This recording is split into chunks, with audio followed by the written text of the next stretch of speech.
ಕಾರ್ಯಕ್ರಮಕ್ಕೆ ನಿಮ್ಮೆಲ್ಲರಿಗೂ ಕೂಡ ಪ್ರೀತಿಯ ಸ್ವಾಗತ.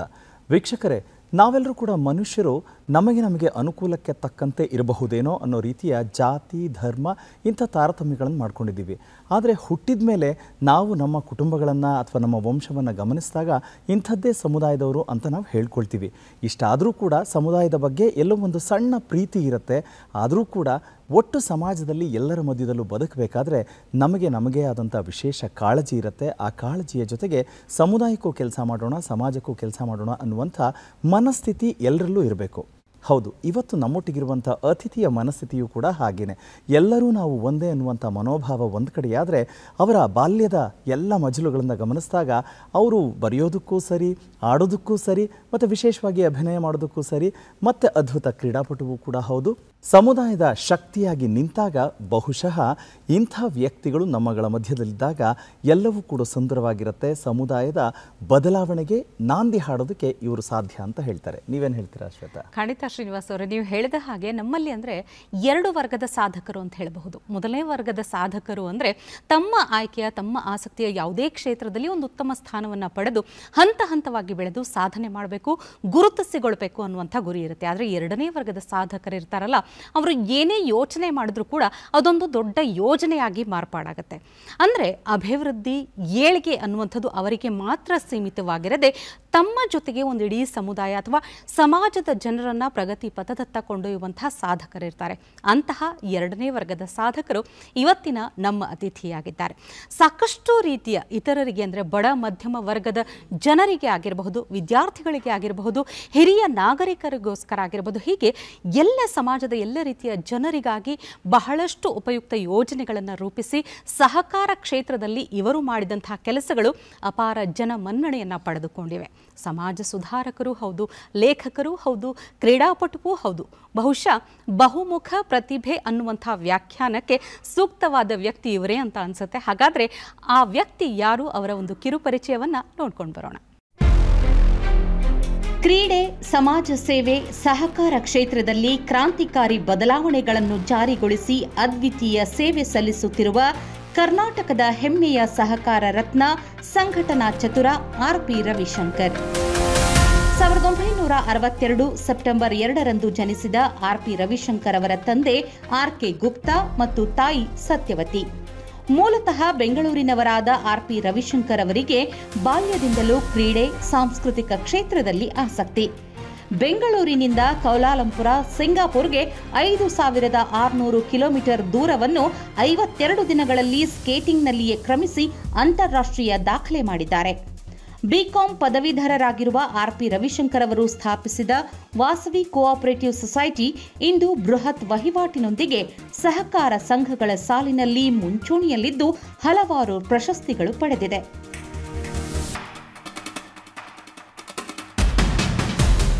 ವಿದ್ಯಾನಿಧಿ, ವಾಸವಿ ಚೇತನ, ವಿದ್ಯಾರ್ಥಿ ಮಿತ್ರ, ಹೊಂಗಿರಣ, ಸಂಧ್ಯಾಶ್ರೀ, ಅಮರ ಜ್ಯೋತಿ, ಪಶ್ಚಿಮ ವಾಹಿನಿಯಲ್ಲಿ ವೈದಿಕ ಭವನ ನಿರ್ಮಾಣ, ವಿಶ್ರಾಂತಿ ಗೃಹ, ವೈಶ್ಯ ಹಾಸ್ಟೆಲ್, ವಾಸವಿ ವಾನಪ್ರಸ್ಥಾಶ್ರಮ, ಪ್ರತಿಭೋತ್ಸವ, ನೆರೆ ಪರಿಹಾರದಂತಹ ಅನೇಕ ಜನಪ್ರಿಯ ಯೋಜನೆಗಳನ್ನು ರೂಪಿಸಿ ಕಾರ್ಯಗತಗೊಳಿಸಿ ಎಲ್ಲ ವಯೋಮಾನದ ಜನರಿಗೆ ಆಸರೆಯಾಗಿದ್ದಾರೆ.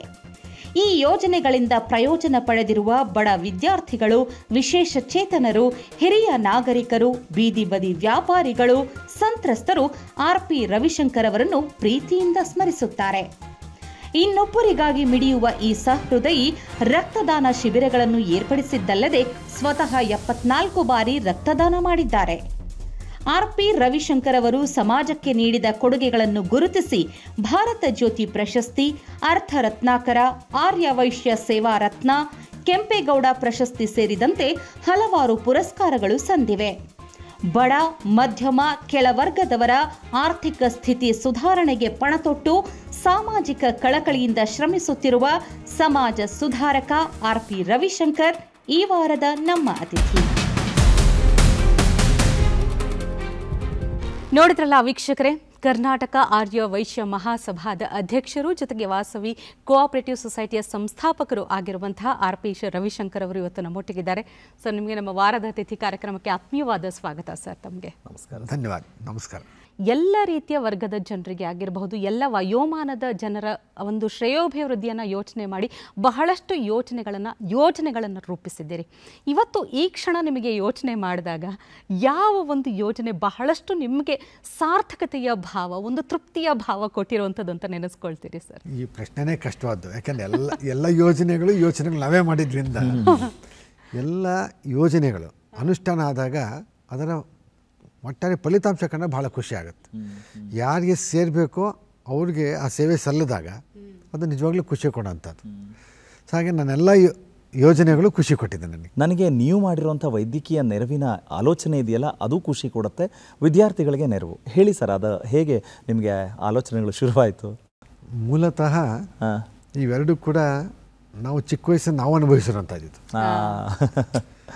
ನಮಗೆ ಓದಬೇಕು ಅಂದಾಗಿದ್ದಂಥ ಕಷ್ಟ, ಅನಾರೋಗ್ಯದ ಸಂದರ್ಭದಲ್ಲಿ ನಾವು ಪಟ್ಟಂಥ ಕಷ್ಟಗಳು, ಇವೆರಡೂ ಕೂಡ ನಾವು ಯೋಚನೆ ಮಾಡಿದ್ವಿ ಇದಕ್ಕೊಂದು ಪರಿಹಾರ ಮಾಡ್ಬೋದಾ.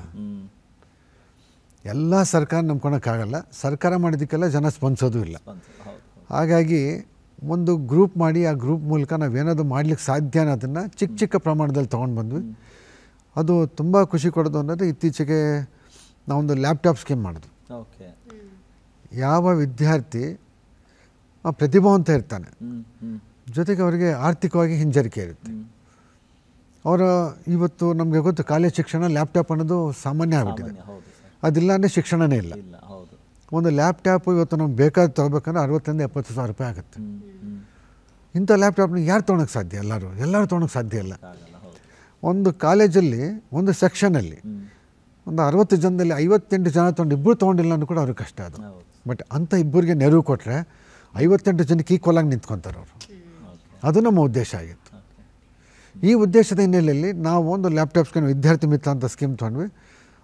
ಆ ವಿದ್ಯಾರ್ಥಿ ಮಿತ್ರ ಸ್ಕೀಮಲ್ಲಿ ನಾವು ಯಾವ ವಿದ್ಯಾರ್ಥಿಗಳು, ಇದು ರಾಜ್ಯದ ಎಲ್ಲ ಭಾಗದಲ್ಲೂ ಕೊಡ್ತೀವಿ, ಯಾವ ವಿದ್ಯಾರ್ಥಿಗಳು ಪ್ರತಿಭಾವಂತರಾಗ್ತಾರೆ, ಆರ್ಥಿಕವಾಗಿ ಹಿಂದುಳಿದಿರ್ತಾರೆ, ಅಂಥ ವಿದ್ಯಾರ್ಥಿಗಳನ್ನ ನಾವು ಅಪ್ಲಿಕೇಶನ್ ಕಾಲ್ಫರ್ ಮಾಡಿ ಅವ್ರಿಗೆ ಲ್ಯಾಪ್ಟಾಪ್ ಕೊಡೋಂಥದ್ದು. ಹಾಗಂದ್ರೆ ಸುಮ್ಮನೆ ಕೊಡೋಲ್ಲ, ಅವರ ಮನೆಯವರೆಗೂ ಹೋಗಿ ನಿಜವಾಗ್ಲೂ ಆರ್ಥಿಕವಾಗಿ ಹಿಂದುಳಿದಿದ್ದಾರೆ ಅದನ್ನು ಚೆಕ್ ಮಾಡಿ ಆ ನಂತರದಲ್ಲಿ ಅವ್ರಿಗೆ ಕೊಡ್ತಾರೆ. ಸೊ ಒಂದು ಸರ್ವೆ ಮಾಡಿರ್ತೀರಾ? Survey compulsory. ಸರ್ವೆ ಇಲ್ಲದೆ ಯಾರೋ ಇನ್ಫ್ಲುಯೆನ್ಸಲ್ಲಿ ಆಗುತ್ತೆ ಆಗೋದೇ ಇಲ್ಲ. ಇಂಥ ವಿಚಾರಗಳಲ್ಲಿ ನಾವು ಬಂದಾಗ ನೆಕ್ಸ್ಟು ವಾಪಸ್ಸು ನಾವು ಅದೇ ಶಿಕ್ಷಣಕ್ಕೆ ಬಂದಾಗ ಈ ಸ್ಕಾಲರ್ಶಿಪ್ ಕೊಡುವಂಥದ್ದು. ಈ ಸ್ಕಾಲರ್ಶಿಪ್ ಸಾಮಾನ್ಯವಾಗಿ ಏನಾಗುತ್ತೆ, ನಾವು ನೋಡಿದ್ವಿ ಯಾವುದೋ ಸಂಘ ಸಂಸ್ಥೆಗಳು ಒಂದು 5,000 ಕೊಡೋದು, 3,000 ಕೊಡೋದು, ಈ ಥರ ಅವ್ರವ್ರ ಶಕ್ತಾನುಸಾರ ಕೊಡ್ತಾ ಇರ್ತಾರೆ. ಬೆಳೆದಂಥ ವಿದ್ಯಾರ್ಥಿಗಳು 10 ಕಡೆ ಹೋಗಿ ನೀವು ಕೊಡಿ ಅಂತ ಕೇಳ್ತಾ ಇದ್ದಾಗ ಸ್ವಾಭಿಮಾನಕ್ಕೂ ಪೆಟ್ಟು ಬೀಳುತ್ತೆ.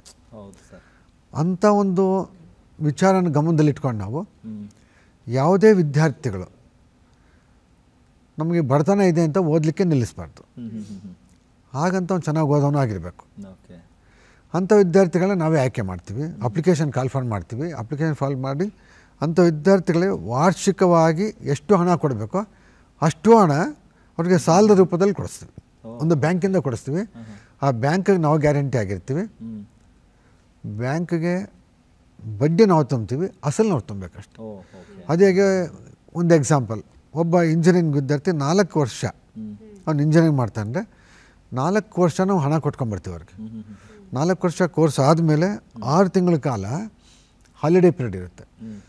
4.25 ವರ್ಷ ಆದಮೇಲೆ ಅಲ್ಲಿಂದ 3 ವರ್ಷ ತಿಂಗಳಿಗೆ ಇಷ್ಟಿಷ್ಟು ಅಂತವರು ನಮಗೆ ಇನ್ಸ್ಟಾಲ್ಮೆಂಟ್ ಬ್ಯಾಂಕಿಗೆ ಕಟ್ಟಬೇಕು. ಅಂದರೆ ಅವ್ರಿಗೆ 7.5 ವರ್ಷ ಇರುತ್ತೆ ಟೈಮು. ಆ 7.5 ವರ್ಷದ ಸಂಪೂರ್ಣ ಬಡ್ಡಿನ ನಮ್ಮ ಸಂಸ್ಥೆಯಿಂದ ನಾವು ತುಂಬ್ತೀವಿ ಅದನ್ನು. ಹೀಗಾಗಿ ವಿದ್ಯಾರ್ಥಿಗಳು ಬೇರೆ ಕಡೆ ಕಾನ್ಸಂಟ್ರೇಟ್ ಮಾಡದೆ, ಸ್ವಾಭಿಮಾನಕ್ಕೆ ಧಕ್ಕೆ ಆಗದೆ, ಸ್ವಂತ ಕಾಲ ಮೇಲೆ ತಾವು ಓದಿದ್ರೆ, ಒಂದು ಮನೆಯಲ್ಲಿ ಒಬ್ಬ ಬೆಳೆದು ನಿಂತು ಉದ್ಯೋಗ ತೊಗೊಂಡ್ರೆ ಆ ಮನೆಯಲ್ಲಿರೋ ಬಡತನ ಮಾಯ ಆಗುತ್ತೆ. ಇಂಥ ಒಂದು ಆಲೋಚನೆಗಳಿಂದ ವಿದ್ಯಾರ್ಥಿ ಮಿತ್ರ ಯೋಜನೆಯಲ್ಲಿ ನಾವು ಲ್ಯಾಪ್ಟಾಪ್ ಸ್ಕೀಮು ಪ್ಲಸ್ ಇದು ತೊಗೊಂಡ್ಬಂದ್ವಿ, ಸ್ಕಾಲರ್ಶಿಪ್ ಕೊಡೋಂಥದ್ದು ತಂದ್ವಿ. ನಿಜವಾಗ್ಲೂ ಕಳೆದ 7 ವರ್ಷಗಳಿಂದ ನಡೀತಾರಂಥ ಈ ಸ್ಕೀಮು ತುಂಬ ಒಳ್ಳೆ ರಿಸಲ್ಟ್ ಕೊಟ್ಟಿದೆ. ನಮ್ಮಲ್ಲಿ ಯಾರ್ಯಾರು ತೊಗೊಂಡಿದ್ದಾರೆ ಎಲ್ಲ ಭಾಳ ಒಳ್ಳೆ ಮಾರ್ಕ್ಸ್ ತೊಗೊಂಡಿದ್ದಾರೆ. ಜೊತೆಗೆ ಒಳ್ಳೆ ಕಡೆ ಪ್ಲೇಸ್ಮೆಂಟ್ ಆಗಿದೆ. ನಮ್ಮ ಹತ್ರ ಏನು ಬ್ಯಾಂಕಲ್ಲಿ ಸಾಲ ಕೊಡ್ತೀವಿ ಆ ಬ್ಯಾಂಕ್ ಸಾಲ ಎಲ್ಲ ವಾಪಸ್ ಕೊಡ್ತಾ ಇದ್ದಾರೆ. ಇನ್ನು ನೀವು ಹೆಲ್ತ್ ಕೇಳ್ತೀರ, ಹೆಲ್ತ್ ಇವತ್ತಿನ ವೈದ್ಯಕೀಯ ಪದ್ಧತಿ ಪರಿಸ್ಥಿತಿಗಳನ್ನ ನಾವು ನೋಡಿದಾಗ ತುಂಬ ಕಾಸ್ಟ್ಲಿ ಅಫೇರ್ ಅದು. ಅವನಿಗೆ ಸ್ವಲ್ಪ ತಲೆನೋತಿದೆ ಹೋಗಿ ತೋರಿಸೋಣ ಅಂದರೆ ಕನ್ಸಲ್ಟೇಷನ್ನೇ ಮಿನಿಮಮ್ 500 ರೂಪಾಯಿ ಕೊಟ್ಟು ಒಳ್ಕೋಬೇಕು. ಸೊ ಹಿನ್ನೆಲೆಯಲ್ಲಿ 1982ರಲ್ಲಿ ನಮ್ಮ ಹಿರಿಯರು ಸ್ಥಾಪನೆ ಮಾಡಿದಂಥದ್ದು ವಾಸವಿ ಚಾರಿಟಬಲ್ ಡಿಸ್ಪೆನ್ಸರಿ. ಓಹೋ, ಓಕೆ. ನಮ್ಮಲ್ಲಿ ರೆಗ್ಯುಲರ್ ಡಾಕ್ಟರ್ಸ್ ಇರ್ತಾರೆ. ನಾವು ಈಗ ಮೊದಲು ಟೋಟಲಿ ಫ್ರೀ ಇತ್ತು, ಈಗ ₹5 ಚಾರ್ಜ್ ಮಾಡ್ತೇವೆ. ₹5 ಚಾರ್ಜ್ ಮಾಡಿ ಟ್ರೀಟ್ಮೆಂಟ್ ಕೊಡ್ತೇವೆ, ಜೊತೆಗೆ 5 ಮೆಡಿಸನ್ನು ನಾವೇ ಕೊಡ್ತೇವೆ. ಇದೊಂದು ಭಾಗ. ಇದು ಇನ್ನು ಡಯಾಲಿಸಿಸ್.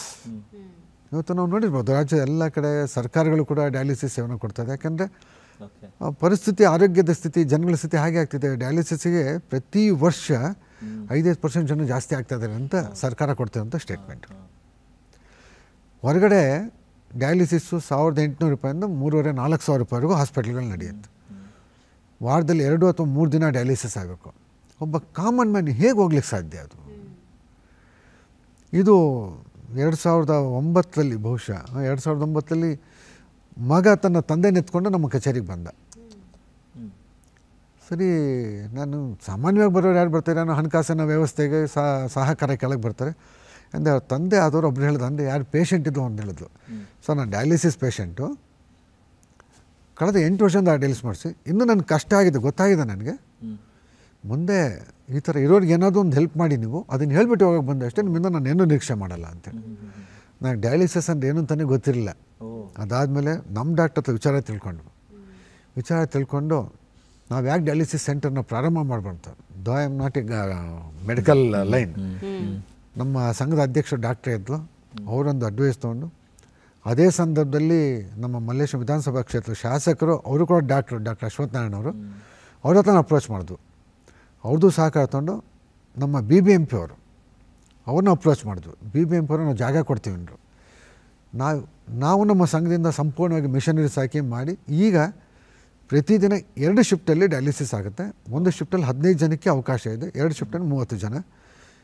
ಕಳೆದ 12 ವರ್ಷದಲ್ಲಿ 1,17,000 ಡಯಾಲಿಸಿಸ್ ಮಾಡಿದ್ದೀವಿ. ಯಾವುದೇ ಒಂದು ಲೈಫ್ ಡ್ಯಾಮೇಜ್ ಆಗಿಲ್ಲ. ಅಷ್ಟು ಕ್ವಾಲಿಟೇಟಿವ್ ಡಯಾಲಿಸಿಸ್ ಕೊಡ್ತೀವಿ. ಇದರಿಂದ ಏನಾಗುತ್ತೆ, ಯಾರು ಡಯಾಲಿಸಿಸ್ ಮಾಡಿಸ್ಕೋಬೇಕಾಗಿದೆಯಲ್ಲ ಅವನಿಗೆ ಆರ್ಥಿಕವಾದ ಒತ್ತಡ ಅನ್ನೋದು ಬರೋಲ್ಲ. ನಾವು ತುಂಬ ಕಡಿಮೆ ಮಾಡಿರ್ತೀವಿ, ₹600 ಚಾರ್ಜ್ ಮಾಡ್ತೀವಿ. ಏನೂ ಇಲ್ವೇ ಅಲ್ಲ ಅಂದವ್ರಿಗೆ ಫ್ರೀನೂ ಮಾಡ್ತಾಯಿದ್ವಿ. ಇತ್ತೀಚೆಗೆ ಸರ್ಕಾರಗಳು ಕೂಡ ಫ್ರೀ ಮಾಡ್ತಾಯಿದ್ದಾವೆ. ನಮ್ಮಲ್ಲೇನಿದೆ, ಕ್ವಾಲಿಟಿಯಲ್ಲಿ ಎಲ್ಲೂ ಕಾಂಪ್ರಮೈಸ್ ಆಗಿದೆ.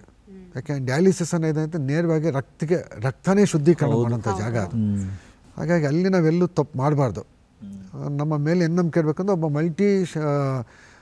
ಹಾಸ್ಪಿಟಲ್ಸ್ಗೆ ಹೋದಾಗ ಏನು ಬರುತ್ತೆ ಅವ್ರಿಗೆ, ಮಲ್ಟಿ ಸ್ಪೆಷಾಲಿಟಿ ಹಾಸ್ಪಿಟಲ್ಗೆ ಹೋದಾಗ ಏನು ಕಾನ್ಫಿಡೆನ್ಸ್ ಇರುತ್ತೆ, ಆ ಕಾನ್ಫಿಡೆನ್ಸ್ ನಾವು ಕೊಡ್ತೀವಿ. ಸೊ ಹೀಗಾಗಿ ಮೆಡಿಕಲ್ ಲೈನಲ್ಲಿ ಒಂದಷ್ಟು ಕೆಲಸ ಮಾಡೋಕ್ಕಾಗಿದೆ ನಾವು.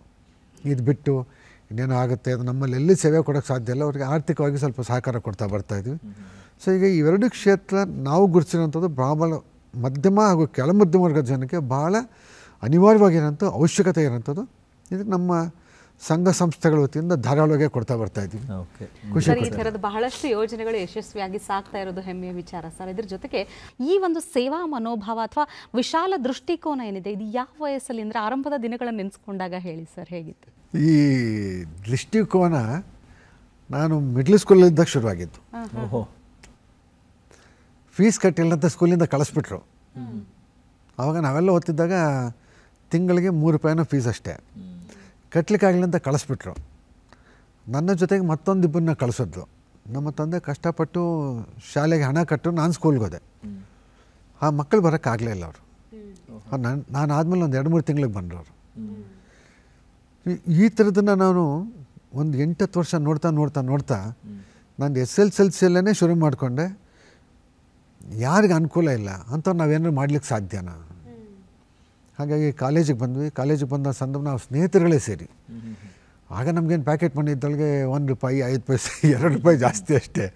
ನಾವೆಲ್ಲ ಸೇರಿ ಒಂದು ₹50, ₹60 ಒಬ್ಬ ವಿದ್ಯಾರ್ಥಿಗಳು ಕೊಡೋವಂಥ ಅಭ್ಯಾಸ ಮಾಡಿಕೊಂಡು, ಅದು ಹಾಗೆ ಬಂದು ಇವತ್ತಿಗೆ ಒಂದು ವರ್ಷಕ್ಕೆ ಶಿಕ್ಷಣ ಕ್ಷೇತ್ರಕ್ಕೆ ಅಂತಲೇ ಸುಮಾರು 3 ಕೋಟಿ ಕೊಡ್ತೀವಿ ನಾವು. ಸೊ ನೂರಾರು ಮಕ್ಕಳಿಗೆ ಇದರಿಂದ ತುಂಬ ಅನುಕೂಲ ಆಗ್ತಾಯಿದೆ. ಇದು ಯಾವುದೇ ವ್ಯಕ್ತಿ ತಾನು ಜೀವನದಲ್ಲಿ ಅನುಭವಿಸೋದಂಥ ತೊಂದರೆಗಳನ್ನ ಚಿಕ್ಕದಾಗಿ ಯೋಚನೆ ಮಾಡಿ ಬೇರೆಯವರು ಇದಕ್ಕೆ ನಾವು ಸಹಕಾರ ಕೊಟ್ಟರೆ ಬೇರೆಯವ್ರು ನಿಮ್ಮ ಮೇಲೆ ಎಬ್ಬಿಸ್ಬೇಕು. ನಮ್ಗೆ ಅನುಕೂಲ ಆಗಿದ ತಕ್ಷಣ ಬೇರೆಯವ್ರ ಬಗ್ಗೆ ಯೋಚನೆ ಮಾಡಬೇಕು ನಾವು. ಸೊ ದ್ಯಾಟ್ ನಾವು, ನನ್ನ ಪರಿಸರ, ನನ್ನ ಸುತ್ತಮುತ್ತಲಿನ ಜನ ಎಲ್ಲನೂ ಬೆಳೆಸಲಿಕ್ಕೆ ಅವಕಾಶ ಆಗುತ್ತೆ. ನಿಮ್ಮ ಬಾಲ್ಯದ ಬದುಕನ್ನು ನೆನಪಿಸ್ಕೊಂಡಾಗ, ಅಂದರೆ ಒಂದು ಮನೆ ವಾತಾವರಣ, ನೀವು ಹೇಗಿದ್ದೀರಿ ಸರ್? ಅಂದರೆ ಇವಾಗ ನಿಮ್ಮ ಜೊತೆ ಮಾತಾಡಬೇಕಾದ್ರೆ ನಮಗೆ ಅಂದರೆ ತುಂಬ ಒಂದು ಸೂಕ್ಷ್ಮವಾದಂಥ ಮನಸ್ಥಿತಿಯವರು ಅಥವಾ ತುಂಬ ಸೆಟಲ್ಡ್ ಆಗಿ ಮಾತಾಡ್ತಿರಲ್ಲ, ಹೀಗೇನೋ ತುಂಬ ತುಂಟಾನ ಸರ್? ನಾನು ತುಂಬ ಗಲಾಟೆ ತುಂಬ ಗಲಾಟೆ. ಮಲ್ಲೇಶ್ವರಮಲ್ಲಿ 2 ಗ್ರೌಂಡಲ್ಲಿ ನಂದೇ ಪಾರಿಪತ್ಯ. ಹೌದಾ? ನಾವು ಓಕೆ. ಅದೇ ಒಂದು ಟೀಮ್ ಅದು. ನಾವು ಇಂಥ ಆಟ ಆಡಿಲ್ಲ ಅನ್ನಂಗಿಲ್ಲ. ಇವತ್ತು ನಾವೇನು ನಮ್ಮ ಹಳ್ಳಿ ಆಟಗಳಂತ ಇಲ್ಲಿ ಆಡಿಸ್ತೀವಿ, ಅದೇನು ವಿಶೇಷವಾಗಿ ನಮ್ಮ ಪ್ಯಾಲೇಸ್ ಗ್ರೌಂಡಲ್ಲಿ ಆಡಿಸ್ತೀವಿ, ಅದು ನೋಡೋಕೆ ಜನ ಬರ್ತಾರೆ. ಅದು ಅವಾಗ ನಾವು ಆಡಿರೋರು. ಅದು ಗೋಲಿ ಇರ್ಬೋದು, ಗಿಲ್ಲಿದಾಂಡು ಇರ್ಬೋದು, ಖೋಖೋ ಇರ್ಬೋದು, ಕಬಡ್ಡಿ, ಈ ಥರ ಎಲ್ಲ ಆಟಗಳನ್ನ ಮಾಡ್ಕೊಂಬಂದಿರೋರು ನಾವು ಆಡ್ತಾ ಆಡ್ತಾ ಆಡ್ತಾ ನಾವು ಎಲ್ಲಿಗೆ ಬಂತು ಅಂದರೆ ಎಲ್ಲರೂ ಒಂದು ಸೆಟ್ಲ್ ಆಗಬೇಕಲ್ಲ, ಟೀಮ್ ಮಾಡ್ತೀವಿ, ಎಲ್ಲದಕ್ಕೂ ಟೀಮ್ ಮಾಡ್ತೀವಿ. ಕೊನೆಗೆ ನಾನು ಅಂತ ಆಡಿ ಏನಾದರೂ ಮಾಡಬೇಕು ಅನ್ನೋವಾಗ ಕ್ರಿಕೆಟಲ್ಲಿ ಸ್ವಲ್ಪ ಬಂದೆ. ಆ ನಂತರ ಸ್ಕೇಟಿಂಗ್ ಆಯ್ಕೆ ಮಾಡ್ಕೊಂಡೆ. ನಾನು ಸ್ಕೇಟಿಂಗಲ್ಲಿ ಒಂದಷ್ಟು ಕೆಲಸ ಮಾಡಲಿಕ್ಕಾಯ್ತು ನನಗೆ. ಇಲ್ಲ ಸರ್, ಅಲ್ಲ ಸ್ಕೇಟಿಂಗಲ್ಲಿ ಕೆಲಸ ಮಾಡೋಕ್ಕಾಯ್ತು ಅಂತ ಹೇಳ್ಬಿಟ್ಟು ಅಲ್ಲಿಗೆ ಸ್ಟಾಪ್ ಮಾಡಿದ್ರೆ ಹೆಂಗೆ ಸರ್? ಯಾಕಂದರೆ ಹೌದು, ಅಲ್ಲ ಹ್ಯಾಟ್ರಿಕ್ ಅಂತಲೇ ಹೇಳಬೇಕು. ನೀವು 3 ವರ್ಷ ಬ್ಯಾಕ್ ಟು ಬ್ಯಾಕ್ ಬರ್ತೀರಾ ಅಂತ ಹೇಳಿದ್ರೆ 80, 81, 82. ಸೊ ಐ ಥಿಂಕ್ ಆ ಬ್ಯೂಟಿಫುಲ್ ಜರ್ನಿ ಸರ್ ರೀಕಾಲ್ ಮಾಡ್ಕೊಳ್ಳಿ ಸರ್. ಇದು ಕೂಡ ಭಾಳ ವಿಶೇಷ. ಸೆಕೆಂಡ್ ಇಯರ್ PUC ಫೇಲ್ ಆಗಿಬಿಟ್ಟೆ. ಓಕೆ. ಫೇಲ್ ಆದಾಗ ಮನೇಲಿ ಬೈತಾರೆ, ಮನೆಯಲ್ಲೇ ಇದ್ದರೆ. ಓದು ಅಂತಾರೆ, ಓದು ತಲೆಗೆ ಹೋಗಲ್ಲ, ಏನು ಮಾಡಬೇಕಾಗ? ಹುಡುಕಿದ್ದು ಮನೆಯಿಂದ ಹೊರಗಿರ್ಬೇಕನ್ನ ಏನು ಮಾಡಬೇಕಲ್ಲ. ಅದಕ್ಕೆ ನನ್ನ ಸ್ನೇಹಿತೊಬ್ಬರು ಕಂಠೀರವ ಸ್ಟೇಡಿಯಮ್ಗೆ ಅಥ್ಲೆಟಿಕ್ಸ್ ಹೋಗ್ತಾಯಿದ್ದು. ಅವ್ರ ಜೊತೆ 1 ದಿನ 2 ದಿನ ಹೋದೆ. 3ನೇ ದಿನ ಅಲ್ಲಿ ಸ್ಕೇಟಿಂಗಲ್ಲಿ ಆಡ್ತಾಯಿದ್ದು ನೋಡಿದೆ. ನಾನೇ ಕಲಿಬಾರ್ದು ಅಂತ 17-18ನೇ ವಯಸ್ಸಲ್ಲಿ ಸ್ಕೇಟಿಂಗ್ ಕಲ್ತವ ನಾನು. 18ನೇ ವಯಸ್ಸಲ್ಲಿ ಸ್ಕೇಟಿಂಗ್ ಕಲ್ತ ಮೇಲೆ ನಮ್ಮ ದಸರಾ ಕ್ರೀಡಾಕೂಟಗಳು ಮೈಸೂರಲ್ಲಿ ನಡೆಯುತ್ತಲ್ಲ, ಮಂಡ್ಯ ಟು ಮೈಸೂರು ಒಂದು ದಸರಾ ರೇಸ್ ನಡೀತೆ, ಸ್ಕೇಟಿಂಗ್ ರೇಸ್. ಅದರೊಳಗೆ 11ನೇ ರ್ಯಾಂಕ್ ಬಂದೆ ನಾನು. 11ನೇ ಪ್ಲೇಸು. ಅವಾಗ ಕಲ್ತು ಇನ್ನೂ 4 ತಿಂಗಳಾಗಿತ್ತು. ಅದೇನೇ ಬೇಸ್. ನಾನು ಇದ್ರೊಳಗೆ ಮುಂದಕ್ಕೆ ಹೋಗ್ಬೋದು ಅನ್ನಿಸ್ತು ನನಗೆ. ಆ ಹಿನ್ನೆಲೆಯಲ್ಲಿ ಅಲ್ಲೇ ನನಗೆ ಪರಿಚಯ ಆದಂಥ ಒಂದು ಮಿಸ್ಟರ್ ಅಶೋಕ್ ಅಂತ ಹೇಳಿದ್ದೇನೆ. ಅವರು ಈ ಥರ ನಾವು ಕೊಲಂಬೋಗೆ ಹೋಗ್ತಾ ಇದ್ದೀನಿ, ಸ್ಕೇಟಿಂಗಲ್ಲಿ ಬರ್ತೀಯಾ? ಓಕೆ. ಹೋಗೋಕ್ಕಾಸೆ, ಆರ್ಥಿಕ ವ್ಯವಸ್ಥೆಗಳು ಸುಗಮವಾಗಿರಲಿಲ್ಲ. ಕರೆಕ್ಟ್. ಸೊ ಆಗ ಕೆಲವು ಸಂಘ ಸಂಸ್ಥೆಗಳು ಸಹಕಾರ ಕೊಟ್ಟರು.